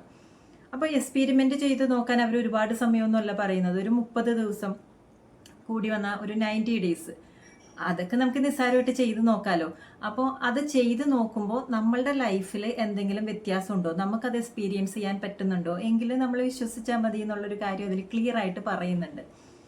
അപ്പോൾ അത് കേട്ടപ്പോൾ പിന്നെ മാത്രമല്ല അവർക്ക് എൻജിനീയറിംഗ് ബാക്ക്ഗ്രൗണ്ട് ഉള്ളതാണ്. അപ്പം ഞാനും എൻജിനീയറിംഗ് ബാക്ക്ഗ്രൗണ്ടാണ്. അപ്പോൾ എനിക്കത് കണക്ട് ചെയ്യാനും എനിക്കത് അവർ പറയുന്നതൊക്കെ എനിക്ക് റിലേറ്റ് ചെയ്യാനൊക്കെ പറ്റുന്നുണ്ടായിരുന്നു. അപ്പോൾ അവർ ഈ ഫീൽഡിൽ ഉണ്ടായിരുന്നില്ല, അവർ പണ്ട് ഇതിനെ ക്വസ്റ്റ്യൻ ചെയ്തിട്ടുണ്ടായിരുന്നു, പിന്നെ അവർ ഇത് പ്രാക്ടീസ് ചെയ്തിട്ടാണ് അതിലോട്ട് വന്നതെന്നൊക്കെ പറയുന്നുണ്ട്. സോ എനിക്ക് അവരെ ശരിക്കും കണക്ട് ചെയ്യാനും അവർ പറയുന്ന കാര്യങ്ങൾ ഒരു വിശ്വാസവും അത് ചെയ്ത് നോക്കാനായിട്ട് എനിക്ക് തോന്നി.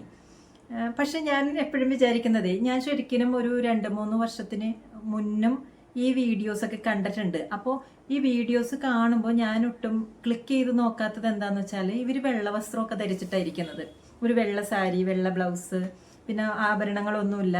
പിന്നെ ഇവരുടെ വീഡിയോ വെക്കുമ്പോൾ തന്നെ ഓം ശാന്തി എന്നൊക്കെ കേൾക്കും. അപ്പം ഞാൻ വിചാരിച്ചു ഇതെന്തോ റിലീജിയസ് ആയിട്ടോ അല്ലെങ്കിൽ അങ്ങനത്തെ ഒരു സെറ്റപ്പിനോട് എനിക്ക് അങ്ങനെ താല്പര്യമില്ലാതിരുന്നതുകൊണ്ട് ഞാനിത് കേൾക്കാൻ പോലും തയ്യാറാവില്ലായിരുന്നു. പിന്നെ ഈ BK എന്ന് പറയുന്നത് ബ്രഹ്മകുമാരിസിൽ വരുന്നതാണ്. അപ്പോൾ ഞാൻ വിചാരിച്ചു അവരൊരു പ്രത്യേക രീതിയിൽ പ്രത്യേക ഒരു ഇതിൽ ഇതാവും, എനിക്ക് അങ്ങനത്തെ ഒരു സാധനത്തിനോടൊരു താല്പര്യം ഉണ്ടായിരുന്നില്ല. പക്ഷേ ഞാനപ്പോൾ വിചാരിക്കുകയാണ്, മുന്നേ ഞാനിത് സെയിം വീഡിയോസ് കണ്ടിട്ടുണ്ട്, ഇതൊക്കെ ഒന്നും ക്ലിക്ക് ചെയ്തിട്ട് പോലുമില്ല, കേട്ടിട്ടില്ല. പക്ഷേ ഇപ്പോൾ ആ സെയിം ഞാനത് കാണുന്നു, മനസ്സിലാക്കുന്നു, എനിക്ക് കണക്ട് ചെയ്യാൻ പറ്റുന്നു. ഇപ്പോഴും അവർ വെള്ള സാരി തന്നെയാണ് കൊടുത്തിട്ടുള്ളത്. പക്ഷെ എനിക്ക് തോന്നി മറ്റേ സിനിമയിലത്തെ പോലെ എല്ലാത്തിനും അതിൻ്റെതായ സമയമുണ്ട് ദാസ എന്ന് പറയുന്നത് ശരിയാണെന്ന് എനിക്ക് തോന്നി. അപ്പോൾ പിന്നെ ഞാൻ ചെയ്തതെന്ന് വെച്ചാൽ, ഞാൻ മുന്നേ ആ പുനർജന്മം മുൻജന്മം എന്നൊക്കെ കേട്ടപ്പോൾ ഒരു വയസ്സായിട്ടുള്ള ഒരാളോട് ഞാൻ ഇങ്ങനെ ചോദിച്ചിട്ടുണ്ടായിരുന്നു. അപ്പോൾ അയാൾ ഇങ്ങനെ ഇതൊക്കെ പറഞ്ഞപ്പോൾ ഞാൻ ഇതിനോട് താല്പര്യമില്ലാത്തതുകൊണ്ട് ഫോൺ കട്ട് ചെയ്ത് വെച്ചിട്ട് പിന്നെ ഞാൻ അവരെ കോൺടാക്ട് ചെയ്തില്ലെന്ന് പറഞ്ഞല്ലോ. അവരെ ഞാൻ വീണ്ടും വിളിച്ചിട്ട് അതൊക്കെ ഒന്ന് പറഞ്ഞുതരുമോ, ഡീറ്റെയിൽ ആയിട്ട് പറഞ്ഞുതരുമോ. അപ്പോൾ അതൊക്കെ കാര്യമായിട്ടിരുന്ന് കേട്ടു. അപ്പോൾ അത് കേട്ടിട്ട് അതും ഇതുമായിട്ടൊക്കെ BK ശിവാനി പറഞ്ഞ കാര്യങ്ങളുമായിട്ട് കണക്ട് ചെയ്യാൻ പറ്റുന്നുണ്ടായിരുന്നു. അത് കഴിഞ്ഞിട്ട് പിന്നെ ലൂയിസ് എൽഹേൻ്റെ കുറേ വീഡിയോസ് അവരുടെ തന്നെ വോയിസിൽ നമുക്ക് യൂട്യൂബിൽ അവൈലബിൾ ആണ്. അപ്പോൾ അത് കുറേ കേട്ടപ്പോൾ അതുമായിട്ട് എനിക്ക് കണക്ട് ചെയ്യാൻ പറ്റുന്നുണ്ട്. അതായത് ഇത് പഠിച്ചതിന് ശേഷം നമ്മൾ സ്പിരിച്വൽ ആയിട്ടുള്ള കാര്യങ്ങൾ എന്താണെന്നുള്ളത് പഠിച്ചതിന് ശേഷം ലോ ഓഫ് അട്രാക്ഷൻ ആണെങ്കിലും അല്ലെങ്കിൽ പവർ ഓഫ് സബ് കോൺഷ്യസ് മൈൻഡും അതൊക്കെ ഉപയോഗിച്ച് ചെയ്യുന്ന കാര്യങ്ങളാണെങ്കിലും കുറച്ചും കൂടിയും എഫേർട്ട്ലെസ് ആയിട്ട്, ചിലപ്പോൾ അത് ചെയ്യാതെ തന്നെ നമുക്ക് മാനിഫെസ്റ്റ് ചെയ്യാൻ പറ്റുന്ന കുറേ കാര്യങ്ങൾ നമുക്ക് മനസ്സിലായി വരുന്നു. അപ്പോൾ പല ആളുകൾക്കും ഉണ്ടാകുന്ന ഒരു ക്വസ്റ്റ്യൻ ഉണ്ട്, അതായത് ലോ ഓഫ് അട്രാക്ഷൻ യൂസ് ചെയ്യുമ്പോൾ എന്തുകൊണ്ട് ചിലർക്ക് മാത്രം റിസൾട്ട് കിട്ടുന്നില്ല, എന്നാൽ ചില ആളുകൾക്ക് റിസൾട്ട് കിട്ടുന്നു. അപ്പോൾ അതിൽ നിന്ന് എനിക്ക് പല കാര്യങ്ങൾ, അവരുടെ മെൻ്റൽ ബ്ലോക്ക്, അവർക്ക് ഹീലിംഗ് നടക്കാത്തത്, അവർക്ക് സെൽഫ് ലവ് ഇല്ലാത്തത്, ശരിക്കും ആ ഒരു ലെവലിൽ മാത്രമേ മാനിഫെസ്റ്റേഷൻ നടക്കുള്ളൂ. ശരിക്കും ആ ഒരു ഹീലിംഗും സെൽഫ് ലവും ഉള്ള വ്യക്തിക്ക് ശരിക്കും ലോ ഓഫ് അട്രാക്ഷൻ പ്രാക്ടീസ് ചെയ്യാതെ തന്നെ അവരുടെ ലൈഫിലുള്ള ആഗ്രഹങ്ങൾ നടക്കും. അതുപോലെ തന്നെ ശരിക്കും ലോ ഓഫ് അട്രാക്ഷൻ എന്ന് പറഞ്ഞിട്ടുണ്ടെങ്കിൽ അതൊരു യൂണിവേഴ്സൽ ലോ ആണെന്നും പ്രപഞ്ചത്തിൽ ഈ ഒരു ഒറ്റ ലോ മാത്രമല്ല വേറെ കുറേ യൂണിവേഴ്സൽ ലോസ് ഉണ്ട്, അതും നമ്മൾ പഠിച്ച് മനസ്സിലാക്കണം എന്നുള്ളതും മനസ്സിലായി. അങ്ങനെ മറ്റു യൂണിവേഴ്സൽ ലോസിനെ കുറിച്ചിട്ടൊക്കെ പഠിച്ചു. അതുപോലെ മൈൻഡ് ബോഡി സോൾ എന്നുള്ള ആ ഒരു വിഷയത്തിൽ എവിടെ നിന്നൊക്കെ നമുക്ക് ഇൻഫർമേഷൻസ് കിട്ടുമോ അല്ലെങ്കിൽ ഏതൊക്കെ ബുക്ക് വായിക്കാൻ പറ്റുമോ എന്നുള്ളത്. പിന്നെ ഞാൻ ചെയ്തത് BK ശിവാനിയുടെ തന്നെ thinkright.me എന്ന് പറയുന്ന ഒരു മൊബൈൽ ആപ്പ് ഉണ്ട്. അത് ഞാനൊരു 3 വർഷം ഞാൻ സബ്സ്ക്രൈബ് ചെയ്തിട്ടുണ്ടായിരുന്നു, പെയ്ഡ് വെർഷൻ. അപ്പോൾ അതിൽ രാവിലെ തന്നെ അഫർമേഷൻ ഉണ്ടായിരിക്കും, പിന്നെ മെഡിറ്റേഷൻ ഉണ്ടായിരിക്കും. അതായത് ഓരോ ദിവസവും നമ്മളുടെ ലൈഫിൽ ഓരോ ഏരിയയിൽ എടുത്തിട്ട് അതിൽ നമ്മളുടെ തോട്ട്സ് എങ്ങനെയൊക്കെ ചിന്തിക്കണം, ആ ഒരു സിറ്റുവേഷൻസ് വരുമ്പോൾ എങ്ങനെ ബിഹേവ് ചെയ്യണം, എങ്ങനെ ചിന്തിക്കണം, എങ്ങനെ നല്ല രീതിയിൽ ചിന്തിക്കാം എന്നുള്ളതിനെ കുറിച്ചിട്ടായിരുന്നു. അപ്പോൾ സ്ഥിരമായിട്ട് നമ്മളിത് കേൾക്കുമ്പോഴും ഈ ആപ്പ് യൂസ് ചെയ്യുമ്പോൾ, അതായത് ഒരു ഇമോഷണൽ ഫിറ്റ്നസ് ആപ്പാണത്. അപ്പോൾ അത് യൂസ് ചെയ്യുമ്പോൾ നമുക്ക് നല്ല മാറ്റം ഉണ്ടായി. പിന്നെ ഞാനിപ്പോൾ ഇത് കാണുന്നവരോട് പറയുന്ന സജഷനാണ് കേട്ടോ. അത് ഞാൻ യൂസ് ചെയ്തത് 3 വർഷം പെയ്ഡ് വേർഷനാണ് ഞാൻ എടുത്തത്. ശരിക്കും ആ പെയ്ഡ് വേർഷൻ എടുക്കേണ്ട ആവശ്യമില്ല, അതിൻ്റെ ഫ്രീ വേർഷൻ അവൈലബിൾ ആണ്. അത് ഫ്രീ വേർഷൻ തന്നെ നമുക്ക് ആവശ്യത്തില്ല അതുകൊണ്ട്. കാരണം പെയ്ഡ് വേർഷൻ എടുത്തിട്ട് എനിക്ക് അതിലെ മുഴുവൻ കാര്യങ്ങൾ ചെയ്യാൻ പറ്റുന്നുണ്ടായിരുന്നില്ല. കുറേ ഇൻഫർമേഷൻ ഉണ്ട് അതിൽ, അത് മുഴുവനൊന്നും നമുക്ക് ചെയ്യാൻ പറ്റുന്നുണ്ടായിരുന്നില്ല. അപ്പോൾ ഫ്രീ വേർഷൻ തന്നെ എടുത്തിട്ടുണ്ടെങ്കിൽ ആവശ്യത്തിലധികം ഇൻഫർമേഷൻ ഉണ്ട്. അപ്പോൾ പെയ്ഡ് വേർഷൻ എടുക്കണം എന്ന് നിർബന്ധമില്ല ഇത് സ്റ്റാർട്ട് ചെയ്യുന്ന വ്യക്തികൾക്ക്. അപ്പോൾ ശരിക്കും എനിക്ക് ഈ ഒരു കൺഫർമേഷൻ അല്ലെങ്കിൽ എനിക്കൊരു ഇതിനെക്കുറിച്ച് അറിയാനും പഠിക്കാനും ഒക്കെ പറ്റിയത് ഈ ഒരു ഗുരുവായിട്ട് എനിക്ക് തോന്നിയിട്ടുള്ളത് BK ശിവാനിനെയാണ് എനിക്ക് തോന്നിയിട്ടുള്ളത്. അവരിൽ നിന്നാണ് ഞാൻ ശരിക്കും പഠിച്ചത്. അത് കഴിഞ്ഞിട്ട് ആണ് നമ്മൾ ബാക്കിയുള്ള കുറേ എന്താണ് ബുക്കാണെങ്കിലും മറ്റുള്ളവരോടൊക്കെ ഡിസ്കസ് ചെയ്യാൻ തുടങ്ങിയത് അതിന് ശേഷമാണ്. അപ്പോൾ ഇത് വെച്ചിട്ട് ലൈഫിലോട്ട് നോക്കുമ്പോൾ നമുക്ക്, ഞാൻ പറഞ്ഞില്ലേ ആദ്യം നമുക്ക് ലൈഫിൽ ചില ക്വസ്റ്റ്യൻസ്, ചിലതിന് ആൻസർ ഇല്ല, ചിലതിന് സൊല്യൂഷൻ ഇല്ല, ചിലത് എന്തുകൊണ്ട് എൻ്റെ ലൈഫിൽ ഇങ്ങനെയൊക്കെ സംഭവിക്കുന്നു എന്നുള്ളതിന് ആൻസർ, അങ്ങനെയൊക്കെ ആ ഒരു സിറ്റുവേഷനിലാണ് നമ്മൾ ഇതിലോട്ട് വന്നത്. പക്ഷേ ഇതൊക്കെ പഠിച്ചു കഴിഞ്ഞപ്പോൾ എനിക്ക് എന്തുകൊണ്ട് എൻ്റെ ലൈഫിൽ ഇങ്ങനെ സംഭവിക്കുന്നു, ഈ ക്വസ്റ്റ്യൻസിൻ്റെ ആൻസർ എന്താണ്, ഇതിൻ്റെ സൊല്യൂഷൻ എന്താണ്, എല്ലാത്തിനും എനിക്ക് ക്ലാരിറ്റി കിട്ടാനായിട്ട് തുടങ്ങി. പിന്നെ ഈ മൈൻഡ് ബോഡി സോൾ സ്പിരിച്വാലിറ്റി ആ കൺസെപ്റ്റ് ഞാനിപ്പോൾ ഇവിടെ ഡീറ്റെയിൽ ആയിട്ട് പറയാത്തത്, ഇതിനെക്കുറിച്ച് ഞാൻ മുന്നേ വീഡിയോ ചെയ്തിട്ടുണ്ട്. അപ്പോൾ അത് വീണ്ടും പറഞ്ഞ് ഇതിൻ്റെ ലെങ്ത് കൂട്ടണ്ടല്ലോ എന്ന് വിചാരിച്ചിട്ടാണ്. അപ്പോൾ അതിനെക്കുറിച്ച് സ്പിരിച്വാലിറ്റി, അതിനെക്കുറിച്ച് വേറെ വീഡിയോസ് ഉണ്ട്, നിങ്ങൾക്ക് അത് അറിയാൻ താല്പര്യമുണ്ടെങ്കിൽ അത് കാണാം. അപ്പോൾ ഇങ്ങനത്തെ ഒരു ഇത് വന്നപ്പോഴാണ് നമുക്ക് ലൈഫിൽ പലതിൻ്റെയും ആൻസർ കിട്ടാനായിട്ട് തുടങ്ങിയത്. അതായത് ലൈഫിൽ സ്റ്റക്കായി പോയപ്പോൾ അവിടെ നിന്ന് നമുക്ക് രക്ഷപ്പെടാനും, അതായത് നമ്മൾ ഭയങ്കര എനർജിയൊക്കെ കുറഞ്ഞ് നമുക്ക് പലതും ചെയ്യണം എന്നുണ്ട്, പക്ഷെ ചെയ്യാനുള്ളൊരു എനർജി ഇല്ല, ഒന്നും ചെയ്യാനായിട്ട് ഉത്സാഹമില്ല, ഒരു മടുപ്പ്, ഒരു മരവിപ്പ് എന്നൊക്കെ പറയുന്നൊരവസ്ഥയിലോട്ട് വരുമല്ലോ. അപ്പോൾ നമ്മളുടെ ഒരു സോൾ പവർ കുറഞ്ഞിട്ടാണെന്നുള്ളതും, അപ്പോൾ സോൾ പവർ എങ്ങനെ നമുക്ക് കൂട്ടാം എന്നുള്ളതും, അതിന് മെഡിറ്റേഷൻ നമ്മളെങ്ങനെ ഹെൽപ്പ് ചെയ്യണം എന്നുള്ളത് മനസ്സിലാക്കിയിട്ട് നമ്മൾ മെഡിറ്റേഷൻ ചെയ്യാനായിട്ട് തുടങ്ങി. അഫർമേഷൻസ് ആ ലെവലിൽ ചെയ്യാനായിട്ട് തുടങ്ങി. അതായത് എന്തോ ഒരു മെറ്റീരിയൽ കംഫർട്ട് കിട്ടാൻ വേണ്ടിയിട്ട് ഏതെങ്കിലും ഒരു സാധനത്തിനോട് അറ്റാച്ച്ഡ് ആയിട്ടല്ല നമ്മൾ ജീവിക്കാൻ തുടങ്ങിയത്. അത് എനിക്ക് അനുയോജ്യമാണെന്നുണ്ടെങ്കിൽ അത് എന്നിലേക്ക് വരട്ടെ, അനുയോജ്യമല്ലെങ്കിൽ എനിക്കത് ആവശ്യമില്ല. അനുയോജ്യമായത് പണ്ടൊക്കെ എന്ന് വെച്ചാൽ നമ്മളെ ലൈഫിൽ എനിക്കിത് വേണം, എനിക്കത് വേണം, മറ്റേത് വേണം എന്നൊക്കെ പറയുന്ന ആ ഒരു പുറമേ കാണുന്ന പല വസ്തുക്കളോടും നമുക്ക് അറ്റാച്ച്മെന്റ് ഉണ്ടായിരുന്നു. ഇത് വേണം, അത് നഷ്ടപ്പെട്ടാൽ എന്തൊക്കെയോ ബുദ്ധിമുട്ട്, അങ്ങനെയായിരുന്നു. പക്ഷേ ഇവിടെ നമുക്ക് അറ്റാച്ച്മെന്റ് ഇല്ലാതെ അനുയോജ്യമായത് വരും, അനുയോജ്യമല്ലാത്തത് പോകും. ആ ഒരു ആക്സെപ്റ്റൻസ് വന്നു. അതായത് എക്സ്പെക്ടേഷൻസ് നമ്മളുടെ ലൈഫിൽ കുറഞ്ഞു വരാനും ആക്സെപ്റ്റൻസ് കൂടാനും തുടങ്ങിയപ്പോഴാണ് ശരിക്കും നമുക്ക് ഹാപ്പിനെസ്സും പീസ് ഓഫ് മൈൻഡും ഉണ്ടാകാനായിട്ട് തുടങ്ങിയത്. ഇപ്പോൾ ഇങ്ങനെയൊക്കെ പഠിച്ച് അതിൻ്റെ ഇടയിലൊക്കെ ഞാൻ കോച്ചായിട്ടൊക്കെ എൻ്റെ ഒരു ജേണി സ്റ്റാർട്ട് ചെയ്തിട്ടുണ്ടായിരുന്നു. അപ്പോൾ എനിക്ക് ക്ലയൻസ് ഒക്കെ ആയിട്ടുണ്ടായിരുന്നു ആ ഒരു സമയത്ത്.